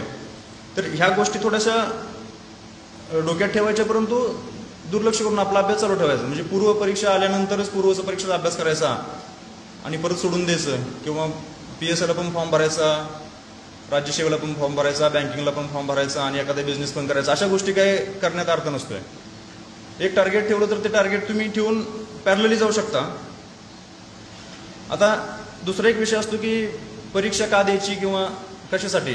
आता माझ्या एक लक्षात असं आलं की बाबा काही जण शासकीय गाडी बघून पण अभ्यास करतात की एखादा अधिकारी आला तर तो त्याचं जे काही म्हणजे रॉयलनेस असतो तो पण काही जणांना आवडतो, पण त्यात आपण सुख आणि समाधान ह्या दोन वेगळे शब्द आहेत, तर त्याचं पण आपल्याला आपल्या दृष्टीनं अंदाज लावता आला पाहिजे. सुख माझ्या मते सुख हे भौतिक स्थिती आहे किंवा भौतिक परिस्थितीचे सुख असतं आणि समाधान हे आपल्या आत्म्याला वाटणार किंवा आपल्या मनाला वाटणार ते समाधान असतंय. म्हणजे तुम्ही एखाद्या शासकीय गाडीतून प्रवास करताय, तुमचा गाडीचा दरवाजा उघडायला एखादा शिपाई आहे वगैरे, हे एक सुखाची वस्तू झाली, पण आत बसल्यानंतर तुम्ही रिलॅक्स जर असाल तर तुम्ही समाधानी आहात त्या सर्व्हिसमध्ये. पण तुम्ही आत बसलाय, सगळी सिस्टीम, तुम्हाला ड्रायव्हर आहे, गाडी आहे, सगळं आहे, पण आत बसून तुमच्या डोक्यात 100 विचार आहेत आणि तुम्ही टेन्शनमध्ये आता जाऊन वरिष्ठांना काय सांगणार किंवा आपण ह्याच्या चुकीच्या पद्धतीची काय कामं केलीत त्याच्यातून कसं स्वतःला सोडवून घेणार, ह्या जर गोष्टी असतील तर मग ते समाधान नाही किंवा ते फक्त सुख झालं. म्हणजे माणसानं सुख आणि समाधान ह्या दोन गोष्टी बॅलन्स करून जगलं पाहिजे. MPSC असेल किंवा तुमचं व्यवसाय असेल हे एक जगण्याचं साधन झालं, पण जर समाधानी जगून आपलं जन्म ज्यासाठी झालं ते जर खरंच आपल्या आईवडिलांना किंवा आपल्या आपतेष्टांना जर आपण समाधान देऊ शकलो तर आपल्या जीवनाचं जे काही सार्थक होणार आहे ते होऊ शकतंय. म्हणजे आजचा जो कार्यक्रम ठेवलेला आहे स्पर्धा परीक्षा व्यावसायिक, हे एक स्टेज झाली आपल्या जीवनाचा, एक पार्ट झाला. म्हणजे नोकरी लागली, कितीही चांगली नोकरी लागली तर ती छोटी नोकरी आहे. तुमच्या आपल्या कॅपॅसिटीप्रमाणे सर्वजण नोकरी करतात. म्हणजे हे काय पूर्ण जीवन नाही झालं. म्हणजे एखादी नोकरी मिळालीच नाही तुम्हाला, तुमचं जीवन संपणार नाही. मागच्या 2 वर्षात आपण एक बातमी बघितली की MPSCचा एक विद्यार्थी पुण्यात आत्महत्या करून गेला आणि पुढच्या लिस्टमध्ये त्याचं नाव होतं. म्हणजे MPSC करताना जर तुम्ही स्वतःचं मन शांत ठेवू शकत नसाल तर मग नोकरी ज्यावेळी तुम्ही सर्व्हिसमध्ये येणार आहे त्यावेळी त्या नोकरीला किंवा त्या पदाला कसं तुम्ही बॅलन्स करणार, ही पण एक गोष्ट आहे. MPSC करणं जेवढं अवघड आहे त्याच्यापेक्षा पण तिथून पुढची जी सर्व्हिस आहे ती टिकवणं आणि त्या सर्व्हिसला म्हणजे न्याय देणं. तुम्ही जे पद आहे, समजा तुम्ही आता तहसीलदार आहे, आपल्याला साधारणपणे माहिती आहे की 3 दिवसात आपल्याला उत्पन्नाचा दाखला मिळाला पाहिजे किंवा ह्या ज्या गोष्टी आहेत, ह्या गोष्टी जर आपण तिथल्या नागरिकांना जर सुविधा देऊ शकत नसेल तर मग आपल्या पदाचा आणि याचा उपयोग तर काय आहे. पैसा कमवायचा तर आपण बाहेर पण बिझनेस पण करू शकतो किंवा कोणताही नोकरी करू शकतो की जिथं आपल्याला कोणी ओळखत नाही. आता MPSCतून पण अशा काही पोस्ट आहेत की सामान्य नागरिकांसोबत त्यांचा काही कॉन्टॅक्ट येत नाही. MPSCची जर आपण इंटरव्ह्यू जी हे बघितली, प्रेफरन्स लिस्ट बघितली, तर तहसीलदार पदाचं ग्रेड पे हा बाकी जे डेप्युटी इंजिनियर असतील वगैरे यांच्यापेक्षा कमी आहे, पण त्यांचं रँकिंग वर असतंय. म्हणजे आपण समाजाच्या उपयोगी कामं करू शकतो असं ही जी पदं आहेत ती मिळवायची असतील तर खरंच त्या पदाला आपण न्याय देऊ शकतो का हे बघूनच त्या फील्डमध्ये उतरावं. एवढं मी सांगतो, याच्या दृष्टीने सांगू शकतोय.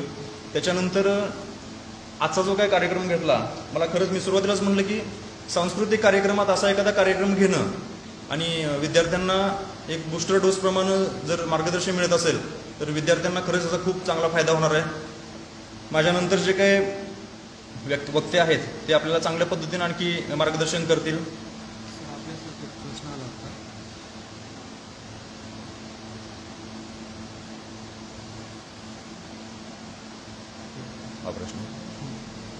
एक प्रश्न आहे, MPSCसाठी मॉक टेस्ट आणि प्रत्यक्ष काही लेक्चर्स सर घेतील का पूर्ण शहरात?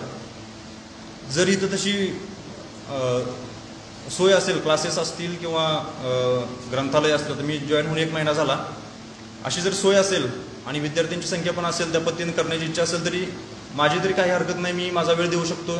ज्या पद्धतीची मार्गदर्शन पाहिजे असेल माझ्याकडून ते मार्गदर्शन करायला मी कधीही पण तयार आहे. माझ्याकडे काही अडचण नाही त्या पद्धतीची. एकच प्रश्न आहे. पुन्हा एकदा मी या मंडळाचं आभार मानतो. मला या ठिकाणी बोलवलं, बंदेजींचा आभार मानतो आणि थांबतो.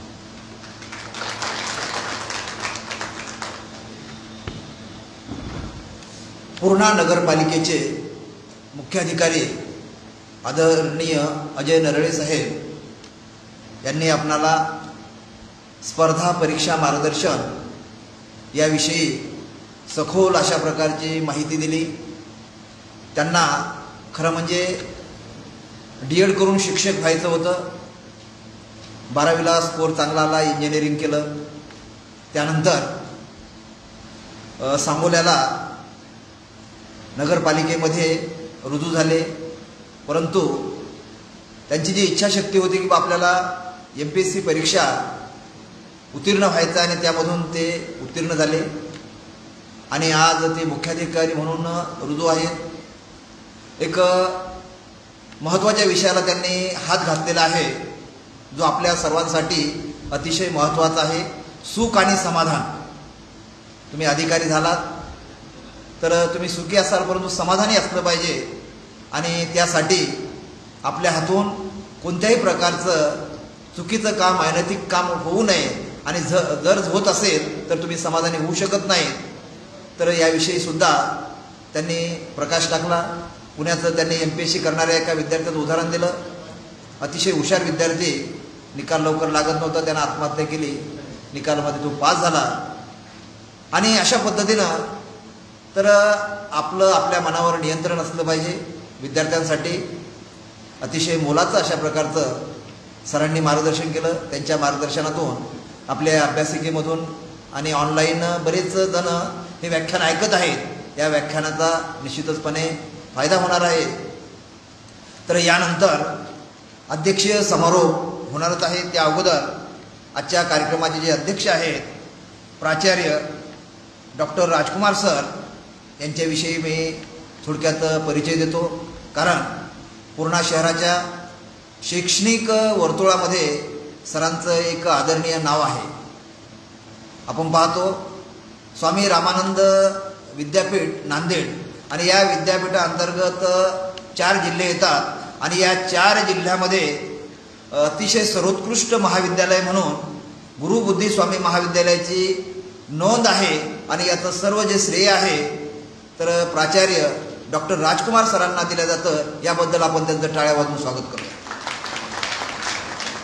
सरांच्या मार्गदर्शनाखाली 12 विद्यार्थ्यांनी PhD केलेली आहे, 11 विद्यार्थ्यांनी MPhil केलेलं आहे आणि 50 त्यांचे जे विद्यार्थी आहेत तर प्राध्यापक आहेत, काही शिक्षक आहेत आणि 22 विद्यार्थी हे प्रशासकीय अधिकारी म्हणून काम करत आहेत. शेकडो त्यांचे विद्यार्थी जे आहेत डॉक्टर, इंजिनियर झालेले आहेत आणि त्यांनी एक आंतरराष्ट्रीय दर्जाचं म्हणजे त्यांनी लेखन केलेलं आहे. जर्नलमध्ये त्यांचे लेख प्रकाशित झालेले आहेत आणि 30 शोध निबंध लिहिलेले आहेत. आणि विद्यापीठाचं जे मूल्यांकन आहे NAAC करत असतं आणि या NAACच्या श्रेणीमध्ये गुरुबुद्धी स्वामी महाविद्यालयाचा प्रथम क्रमांक आहे. त्यांनी 5 पुस्तकं लिहिलेली आहेत.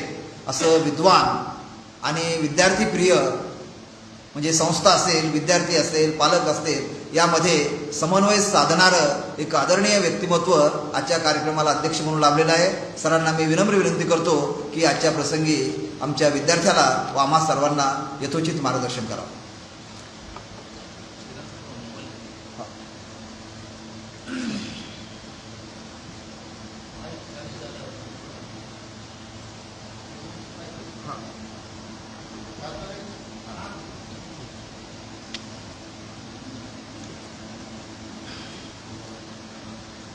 प्रथमतः भगवान बुद्ध आणि डॉक्टर बाबासाहेब आंबेडकर यांना वंदन करून मी माझा अध्यक्षीय समारोप सुरू करतो.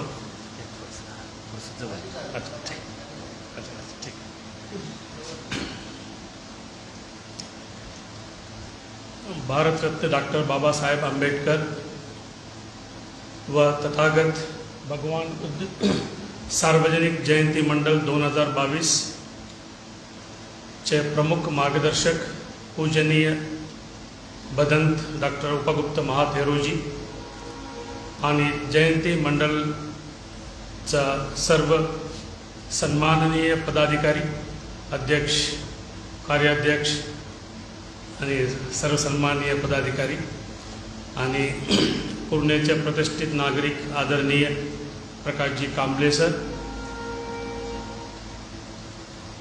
और या स्पर्धा मार्गदर्शन व व्यवसाय मार्गदर्शन मध्ये प्रमुख वक्ता म्हणून आपलं वक्तव्य दिलेले स्टेट बँक ऑफ इंडियाचे मॅनेजर श्री गोपालजी आणि पूर्णा नगरपालिकाचे CEO श्री अजयजी आणि ॲडव्होकेट हर्षवर्धन जी आणि मेरे सामने बैठे सभी सम्मानपूर्वक श्रोता मंडल,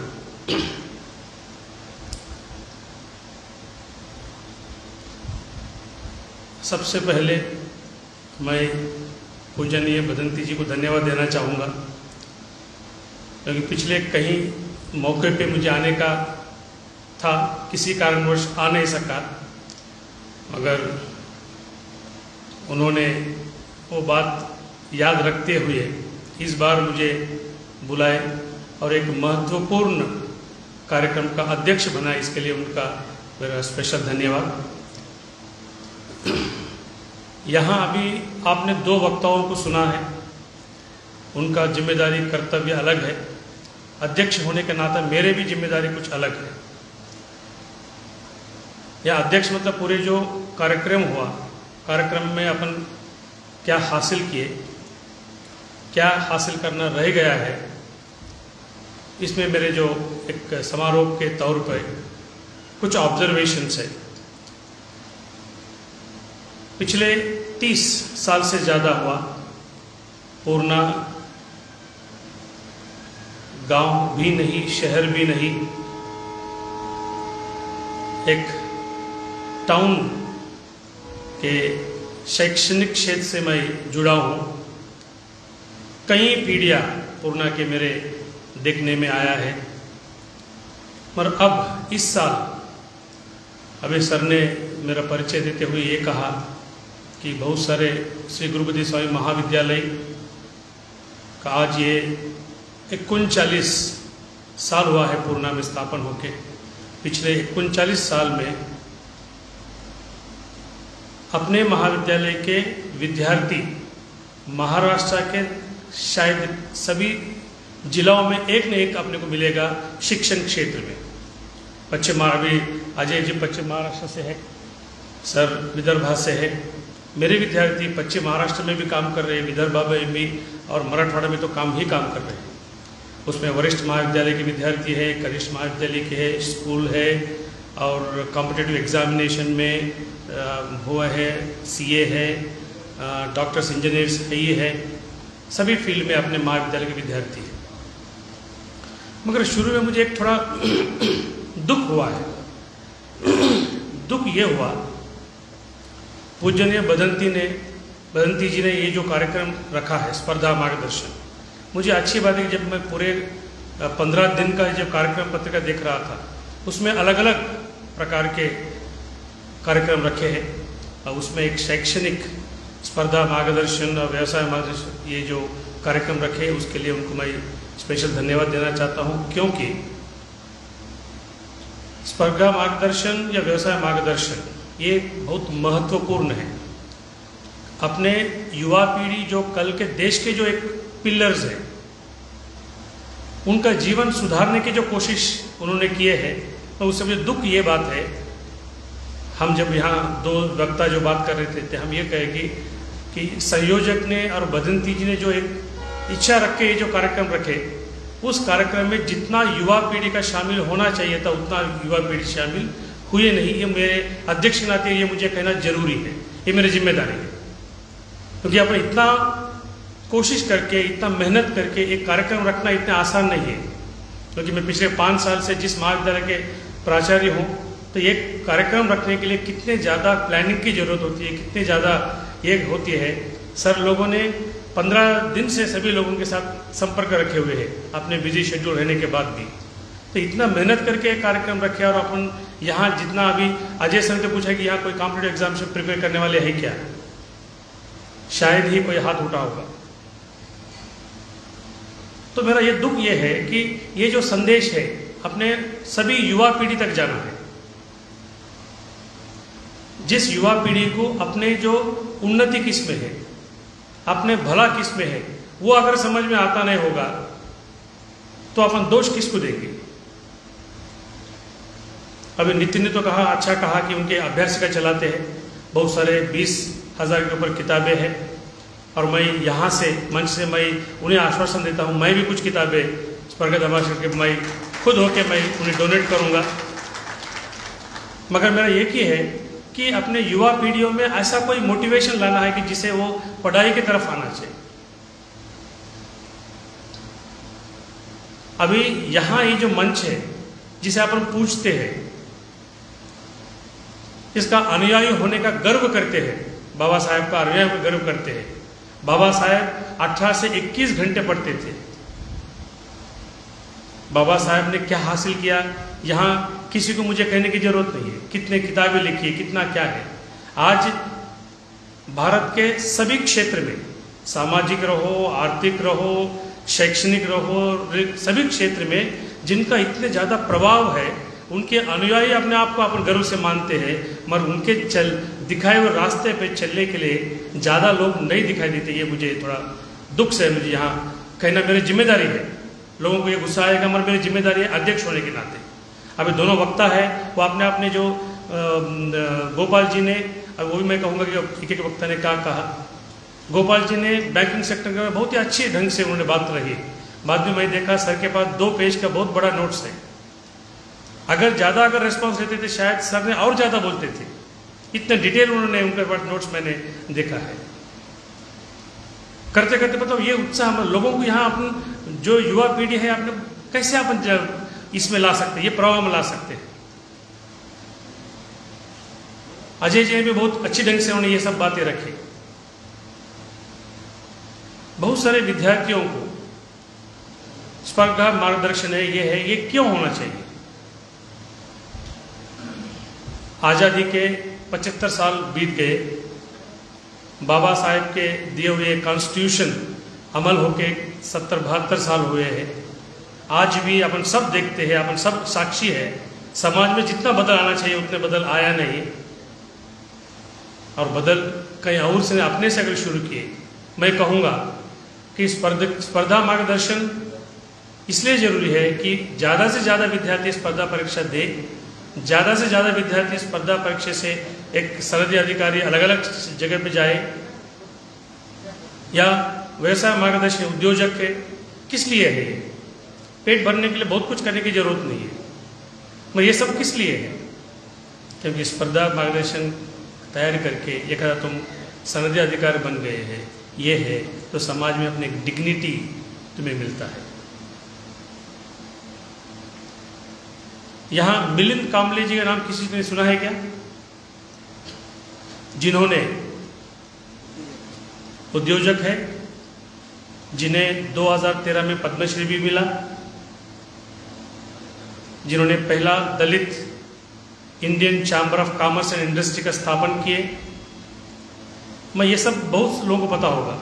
मैं इनका जिक्र इसलिए कर रहा हूँ कि पिछले 1-2 हफ्ते के पहले हैदराबाद में एक प्रोग्राम हुआ, वहाँ गेस्ट थे। उन्होंने एक बहुत अच्छी बात कही है। अपन बाबा साहब ने भी कहा, बहुत सारे बाद में वक्ता ने, उनके अनुयायी सभी कहे कि समाज में जो भेदभाव है, आज भी मैं कह सकता हूँ सभी को पता है, समाज में भेदभाव पूरा नहीं मिटा है। अगर स्पष्ट अगर ये किए, मगर उन्होंने एक बात कही कि ये जो डिफरेंसेस है उसे अगर अपन मिटाना है तो वो तभी साध्य है अगर वो कैपिटल से मिटा सकते हैं। अपने आप को साबित किए, अपने आप को, मतलब caste can be defeated by capital. उनकी एक अच्छा सुंदर स्टेटमेंट था। अगर हर विद्यार्थी इस रास्ते पे चले, मेहनत किए, पढ़ाई किए, तो ये एक वो दिन दूर नहीं है समाज में सभी लोग डिग्निफाइड होंगे। अपना मकसद है 1, 2, 3 नहीं, कब तक अपन जो सक्सेस हो गए उनके बारे में कब तक बात करते रहेंगे। अपन भी सक्सेस होना है, और हर मनुष्य वो अपने एक इनबॉर्न टैलेंट है, एक्स आदमी टैलेंटेड है, वाई आदमी टैलेंटेड है, एक्स जेड आदमी टैलेंटेड है, ऐसा नहीं। Each and every person, each and every human being who is born in this world is endowed with some kind of talent. अगर जिन्हें लगता है कि मुझे टैलेंट नहीं है, वो अपने आप को धोखा दे रहा है। टैलेंट कुछ अलग हो सकता है। अगर अपना पहला कर्तव्य है कि अपने में जो एक अंदरून एक टैलेंट है, वो टैलेंट पहचानो, और उस टैलेंट को अगर हो सके जितना ज़्यादा हो सके उतना अगर दिए तो हर मनुष्य कामयाब हो सकते हैं, हर प्रकार से। सामाजिक कामयाबी रहो, आर्थिक कामयाबी रहो, या किसी भी प्रकार की कामयाबी हासिल कर सकता है। मतलब यहाँ आज का युवा पीढ़ी को मुझे ये कहना है कि पहले अपने टैलेंट को पहचानो, अपन कुछ फील्ड में कुछ अपने आप को रेस करने की कोशिश करो, अपने आप को आके अपने आप का अपने हालत सुधारता रहे, अपने खुद को ही अपने को हालत सुधारना है।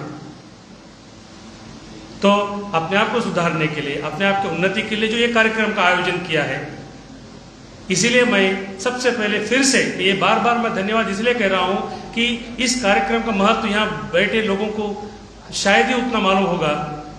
अगर उसके अगर दूरदृष्टि से देखें, ये बहुत महत्वपूर्ण कार्यक्रम का आयोजन हुआ है, ऐसा मैं कह सकता हूं।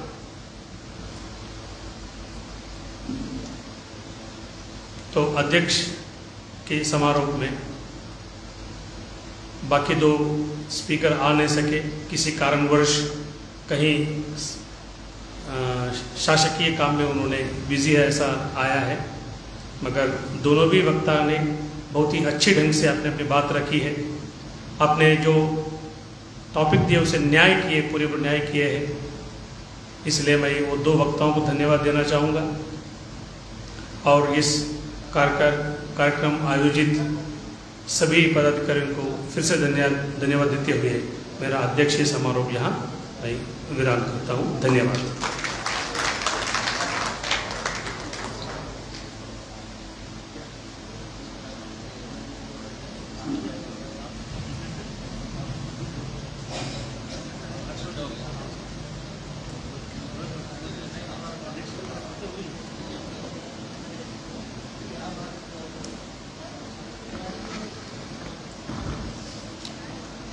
सर्वांना विनम्र विनंती आहे, आजच्या स्पर्धा परीक्षा मार्गदर्शन व्यवसाय मार्गदर्शन शिबिराचे अध्यक्ष प्राचार्य डॉक्टर राजकुमार सर यांनी यथोचित मार्गदर्शन केलेलं आहे।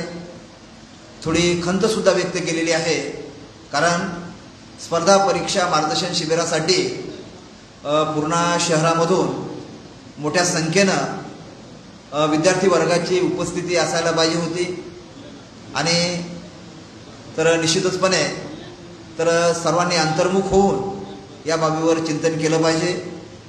सरांनी या अभ्यासिकेला काही पुस्तकं भेट देण्याचं जे अभिवचन दिलेलं आहे, तर निश्चितचपणे त्यांचे जे विचार आहेत डॉक्टर बाबासाहेब आंबेडकरांविषयी, ग्रंथप्रेमाविषयी निश्चितच वादातीत आहेत।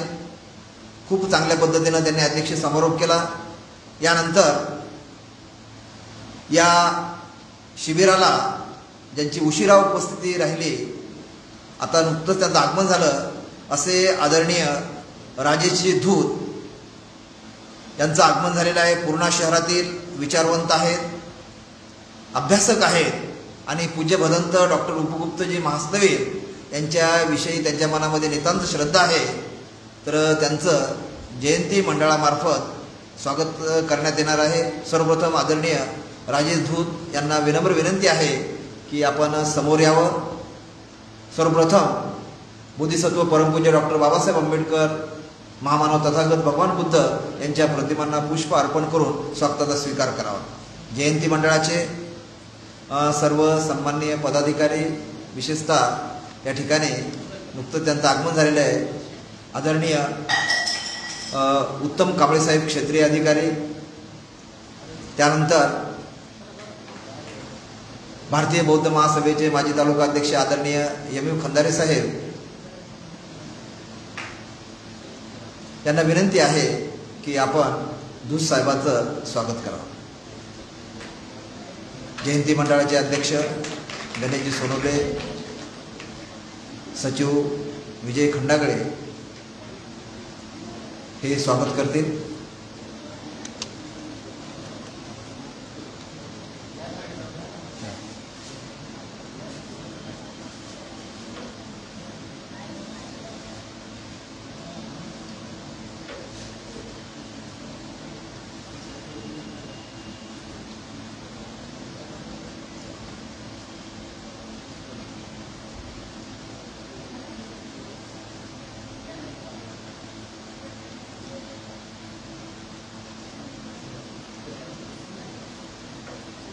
टाळ्यांच्या गजरामध्ये आपण त्यांचं स्वागत करूया.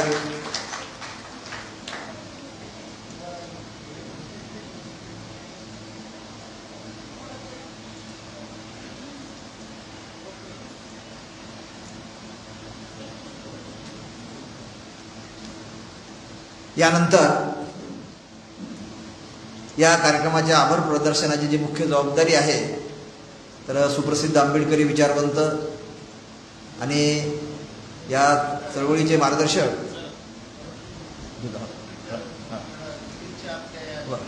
तर आदरणीय राजेशजी दूध साहेब तर शुभेच्छापर संदेश या ठिकाणी आपल्याला देत आहेत.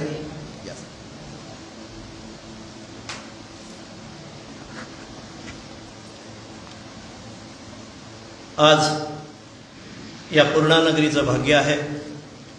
विद्यामातेचं सन्मान करणारं शिबिराचं आयोजन म्हणजेच या राष्ट्रातील प्रशासकीय सेवा आणि त्याला असणारं महत्त्व त्याचं खऱ्या अर्थानं मी आदरणीय या जयंती मंडळाचं मी अभिनंदन करतो की त्यांनी या पूर्णेच्या भूमीमध्ये असे विधायक कामं मागील बऱ्याच दिवसापासून निरीक्षण परीक्षण चालू आहे.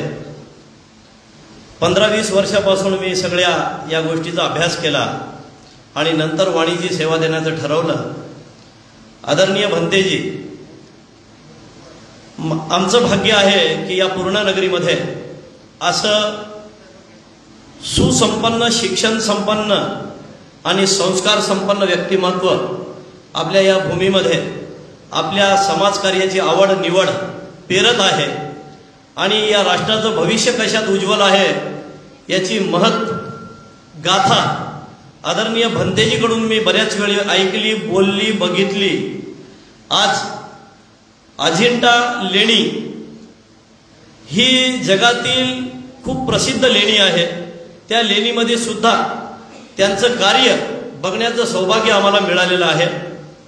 आणि आज मला व्यासपीठावर विराजमान मंडळी ज्यांनी आपल्या अनुभव संपन्नतेमधून MPSC UPSC सारखं शिक्षणाचं महत्त्व विशारद केलेलं आहे. आदरणीय आमचे बंधू समान असलेले नेहमी आपले प्रकाशजी व तसेच या मान्यवरांचं नाव मला माहीत नाही पण आदरणीय राजकुमार सर हे या पूर्णेतील गुरुबुद्धी स्वामी येथील प्राध्यापक, तसेच आमचे काटोले साहेब भारतीय स्टेट बँक व आमचे परममित्र धम्मा भैया ही सगळीच मंडळी आणि हर्षवर्धन भैया तर यांच्या सोबत मला महत्त्व या विद्यार्थ्यांचं वाटत आहे की या विद्यार्थ्यांनी इथं वेळात वेळ काढून आपलं ज्ञानार्जन वाढलं पाहिजे. या शुभेच्छा आणि त्या दिशेनं चालणारं आपलं विद्याधन वाढवण्यासाठी जे जे वेळ तुम्ही इथं अर्पण केलाय तर मला तर आनंद वाटत आहे की या पूर्ण परिसरामध्ये एवढे विद्यार्थी आज रविवार असल्यामुळं कमी असतील असं मला वाटतंय, पण रविवार असून सुद्धा बरेच विद्यार्थी इथं उपस्थित आहेत. मी या विद्यार्थ्यांचंही शब्दसुमनानं कौतुक करत आहे. आणि खरंच आदरणीय भंतेजी जे जे आपल्याला मार्ग दाखवतील त्या रस्त्यावर आपण चालून आपल्या या राष्ट्रातील विद्याधन वाढवून याच्यातून प्रशासकीय अधिकारी घडावे अशी शुभेच्छा जयंती मंडळातर्फे देऊन माझ्या वाणीला विराम देत आहे. लॉयन्स क्लब पूर्णा या विद्यमान अध्यक्ष या नात्यानं तसेच एक आम्ही महत्त्वाचं काम हातात घेतलेलं आहे देन समाजाच्या परिवाराच्या वतीनं सुद्धा वृक्षारोपण हे कार्य आम्ही या पूर्णानगरीमध्ये घडतो आहोत.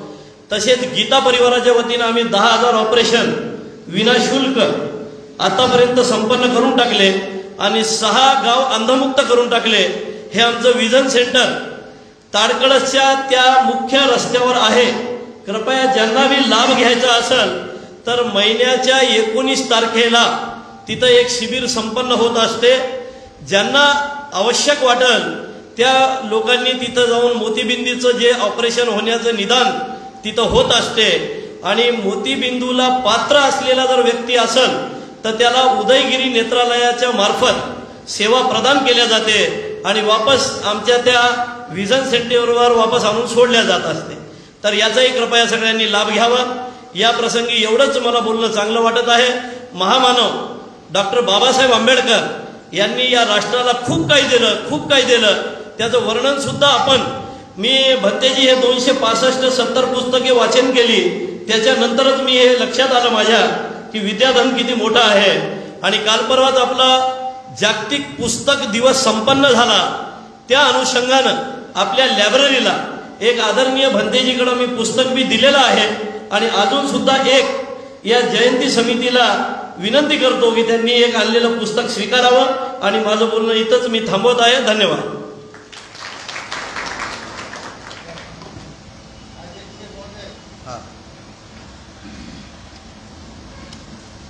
तर आदरणीय राजेश धूर एक लॉयन्स क्लबचे अध्यक्ष आहेत.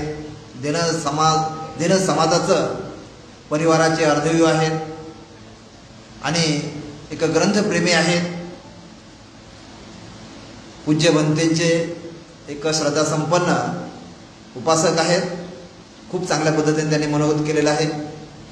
तर आजच्या शिबिराचं आभार प्रदर्शन आमचे मार्गदर्शक आदरणीय प्रकाशजी कांबळे साहेब यांना मी विनम्र विनंती करतो की आपण कार्यक्रमाचा थोडा आढावा घेऊन मार्गदर्शन म्हणजे आभार प्रदर्शन करावं. तथागत गौतम बुद्ध, विश्वरत्न परमपूज्य डॉक्टर बाबासाहेब आंबेडकर, आमच्या सर्वांचे मार्गदर्शक पूज्य भदंत डॉक्टर उपगुप्तजी महास्तवीर आणि भिक्खू संघ, या शिबिराला मार्गदर्शन करण्यासाठी उपस्थित असलेले या कार्यक्रमाचे अध्यक्ष आदरणीय प्राचार्य राजकुमार सर, नगरपालिकेचे नव्यानेच रुजू झालेले मुख्याधिकारी नरळे साहेब, स्टेट बँकेचे शाखाधिकारी कटोले साहेब, आमचे सन्माननीय नगरसेवक हर्षवर्धनजी गायकवाड, सुरुवातीला कमी असलेले आणि आता जास्त झालेले ह्या शिबिरामधले सगळे उपस्थित उपासक, उपासिका आणि विद्यार्थी मित्रांनो, हा जो विद्यार्थ्यांशी संवादी राहून त्यांच्या मनातील शंका उद्योगाच्या बाबतीत, नोकरीच्या बाबतीमध्ये असणाऱ्या दूर करण्यासाठी, त्यांना मार्गदर्शन करण्यासाठी आजचं हे शिबिर आपण आयोजित केलं. तसं बौद्धिक कार्यक्रमाला गर्दी नसतेच. सांस्कृतिक कार्यक्रम असला, हातवारे करणारे कार्यक्रम असले की लोकांना सांगावं लागत नाही की या जमा असं सांगावं लागत नाही. वाजलं की जमतंय. मग ते गारुड्यानं वाजो, गायकानं वाजो किंवा आणखी कुणी वाजो, पण वाजावं लागतं. वाजल्याशिवाय जमतच नाही. आदरणीय पूज्य भदंत उपगुप्तजी महास्तवीर यांच्या मार्गदर्शनाखाली आम्ही अनेक वर्ष काम करत आहोत. ते वाजवण्याचंच काम करतात. ते फक्त पूर्णेत वाजवत नाही, ते जिल्ह्यात वाजवत नाही, मराठवाड्यात वाजवत नाहीत, महाराष्ट्रात वाजवत नाहीत, तर देशात आणि देशाबाहेरही वाजवतात. आणि ते वाजवतात ते बुद्धाचं वाजवतात, बुद्धाचं तत्वज्ञान वाजवतात. डॉक्टर बाबासाहेब आंबेडकरांचं तत्वज्ञान आणि विचार वाजवण्याचं काम भदंत उपगुप्त महास्तवीर अत्यंत अखंडितरित्या या वयापर्यंत, त्यांनी ही 60वी ओलांडलेली आहे, या वयापर्यंत ते करतायत. ते उच्च विभूषित आहेत, त्यांचं PhD झालेलं आहे, नेटसेट झालेलं आहे. खरं तर माणसाला काय लागतं जगण्यासाठी? आपण आपल्या घरासमोर येणारी कुत्री पाहतो, 2 घरं फिरली की त्यांचं पोट भरतं. माणसाने ठरवलं असं की आपल्याला लागतंय काय जेवायला, पोट भरायला काय लागतंय? सकाळी एका घरी मागायचं, संध्याकाळी एका घरी मागायचं. एवढं झालं तर जगणं होऊन जातं. परंतु या जगण्याला अर्थ उरत नाही, हे सगळं आपल्याला पटलेलं आहे. हे एवढ्यासाठी पटलेलं आहे की आपण पाहतो सुटाबुटामध्ये जी माणसं आहेत त्यांचं अनुकरण करण्याचा विचार आपल्या डोक्यामध्ये येतो आणि आपण तसं झालं पाहिजे ही सुप्त इच्छा माणसाला तसं करण्यासाठी प्रवृत्त करते. आणि हे सगळं करायचं असेल तर आम्हाला शिकावं लागतं. आणि शिकण्यासाठी शिक्षणाचा संदेश पुन्हा एका दुसऱ्या गुरुकडून आपल्याला शिकण्याची गरज आहे मला असं वाटत नाही. डॉक्टर बाबासाहेब आंबेडकरच एवढं मोठं नाव आहे की ज्या नावाचा आदर्श भारतात नाही, भारताच्या बाहेर असणाऱ्या लोकांना घ्यावा लागतो. दुर्दैव असं आहे की बाबासाहेबांचं मोठेपण आम्हाला कळत नाही. भारतातल्या लोकांना नंतर कळतं. कधी कळतं? ज्या वेळेस अमेरिकेमध्ये संशोधन होतं त्या ठिकाणी बाबासाहेबांची 300 वर्षानंतर अमेरिकेचं विद्यापीठ एक संशोधन करते की आमच्या विद्यापीठातून गेलेल्या विद्यार्थ्यांमध्ये सगळ्यात चांगला विद्यार्थी कोण, याचं जेव्हा संशोधन करतं. आणि त्यावेळेस डॉक्टर बाबासाहेब आंबेडकरांचं गुणानुक्रमानं पहिल्या क्रमांकावर नाव येतं आणि ते सांगतात की जगामध्ये 1 क्रमांकचा विद्वान, 1 क्रमांकचा चांगला विद्यार्थी, चांगला विचारवंत, चांगला उद्योजक, चांगला तत्वज्ञानी, चांगला समाजशास्त्रज्ञ, सगळ्याच बाबतीमध्ये नंबर 1 वर असलेला माणूस कोण तर डॉक्टर बाबासाहेब आंबेडकर. हे त्यांना कळतं आणि त्यांनी सांगितल्यानंतर आम्ही इकडे म्हणतो की बाबासाहेब आंबेडकर पहिल्या क्रमांकावर आहे. आमच्या जवळ असून आम्ही ओळखत नाही. मला असं वाटतं की या निमित्ताने, या शिबिराच्या निमित्ताने अधिक काही सांगण्यापेक्षा आमच्या समोर आदर्श आहेत डॉक्टर बाबासाहेब आंबेडकर, आमच्या जवळ आहेत डॉक्टर बाबासाहेब आंबेडकर, आमच्या हृदयामध्ये आहेत डॉक्टर बाबासाहेब आंबेडकर. आणि हृदयामध्ये ते गुंतून राहिले पाहिजे, फसून राहिले पाहिजे. त्यासाठीच हे आमचे जयंतीचे उपक्रम, बाबासाहेब समजवण्यासाठीचे जयंतीचे उपक्रम. डॉक्टर बाबासाहेब आंबेडकरांसारखे तुम्ही झाले पाहिजे. त्यांच्या किमान त्यांच्यामध्ये असणाऱ्या 100 गुणापैकी एखादा गुण आपल्यामध्ये यावा, यासाठी हे सगळे उपक्रम आम्ही कधी काळी मला माहिती आहे की 1 किंवा 2 कार्यक्रमाच्या पुढे जाऊ शकत नव्हतो. आर्थिक चणचण असायची, कार्यकर्त्यांची ओढाताण व्हायची, ह्या सगळ्या गोष्टीतून आम्ही गेलेलो आहोत. पण आज परिस्थिती अशी आहे की आमच्यामध्ये एक माणूस एक कार्यक्रम देण्यासाठी परावृत्त होतो. हा कार्यक्रम माझ्याकडून, तो कार्यक्रम माझ्याकडून, तो कार्यक्रम माझ्याकडून. आता उद्या जो 27चा होणारा कार्यक्रम आहे आमच्या एकाच माणसाने प्रायोजित केलेला आहे. अशी एक कार्यक्रम प्रायोजित करणारी माणसं निर्माण झाल्यामुळं पूर्ण पत्रकभर एक दिवस गॅप ठेवून किंवा सलग असे कार्यक्रम 14 ते 30 पर्यंत कार्यक्रम आपण घेत आहोत. त्या कार्यक्रमातून आमचा उद्देश एवढाच आहे की या कार्यक्रमातून काहीतरी गोळा केलं पाहिजे आणि गोळा करून ते खर्च केलं पाहिजे. हा मुळातच उद्देश नाही. मुळातच उद्देश हा आहे की या कार्यक्रमातून डॉक्टर बाबासाहेब आंबेडकरांची गुणं घेणारा, डॉक्टर बाबासाहेबांच्या तत्वावर चालणारा, डॉक्टर बाबासाहेबांच्या वाटचालीनं प्रवास करणारा विद्यार्थी तयार झाला पाहिजे, समाज तयार झाला पाहिजे, राष्ट्र निर्माण करण्याच्या दृष्टीनं ही पाऊलवाट झाली पाहिजे, हा त्या पाठीमागचा उद्देश आहे. आणि मला असं वाटतं की हा प्रवास अखंडितरित्या चालणार आहे. किती लोक येत आहेत आमच्यासोबत हा मुद्दा गौण आहे. आज 50 असतील, उद्या 500 होतील, त्यानंतर 5000 आणि कितीतरी लोक मोठ्या संख्येने या प्रवासामध्ये आमच्या सोबती असणारे आहेत. त्यामुळे आम्हाला कशाची भीतीच नाही. काम करत राहायचं, सारखं करत राहायचं, हाच एकमेव आमच्या समोर उद्देश आहे. आणि त्या अनुषंगाने या सगळ्या कार्यक्रमाची आखणी झालेली आहे. यामध्ये बौद्धिक स्वरूपाचा कार्यक्रम म्हणून आजचा हा कार्यक्रम आहे. 2 व्याख्यानाचे कार्यक्रम झालेत. पुण्याचे व्याख्याते या ठिकाणी आले, या ठिकाणी औरंगाबादचे व्याख्याते आले. त्यांनी अत्यंत मोलाचं असं मार्गदर्शन केलं. डॉक्टर बाबासाहेब आंबेडकरांचा वैचारिक वारसा जो वेगवेगळ्या स्वरूपामध्ये आहे, जो संविधानिक स्वरूपामध्ये आहे, जो ऐतिहासिक स्वरूपामध्ये आहे, वेगवेगळ्या डॉक्टर बाबासाहेब आंबेडकरांच्या विचारांना उजाळा देण्याचं काम या जयंती मंडळाच्या माध्यमाने या ठिकाणी करत आहोत. आज जी पाहुणे मंडळी आलेली आहे त्यांनी अत्यंत मार्मिकरित्या, अत्यंत स्पष्टरित्या आणि मदत करण्याच्या हिशोबानं आपल्या भावना या ठिकाणी व्यक्त केल्या. त्या सगळ्यांना मी या ठिकाणी धन्यवाद देतो, त्यांचे आभार मानतो आणि जयंती मंडळाचे सुद्धा आभार मानतो की त्यांनी अशा स्वरूपाच्या कार्यक्रमाला सुद्धा मान्यता दिली. ज्या कार्यक्रमाला गर्दी येत नाही, दर्दी येतात, त्या दर्दी लोकांसाठी दर्दी फार थोडे असतात, जास्त नसतात, अशाही कार्यक्रमाला त्यांनी मान्यता दिली. यावरही 4 पैसे खर्च करण्याची नियत दाखवली, त्याबद्दल मी त्यांना धन्यवाद देतो.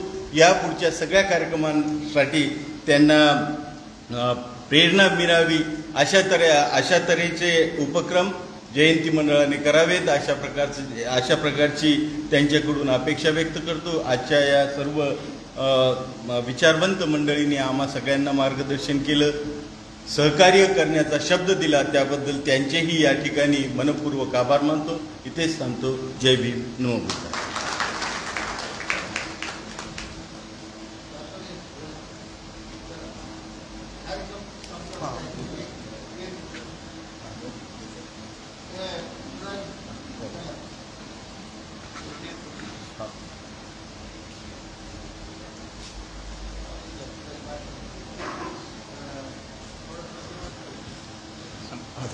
कार्यक्रम संपला असं मी अध्यक्षाच्या वतीनं जाहीर करतो.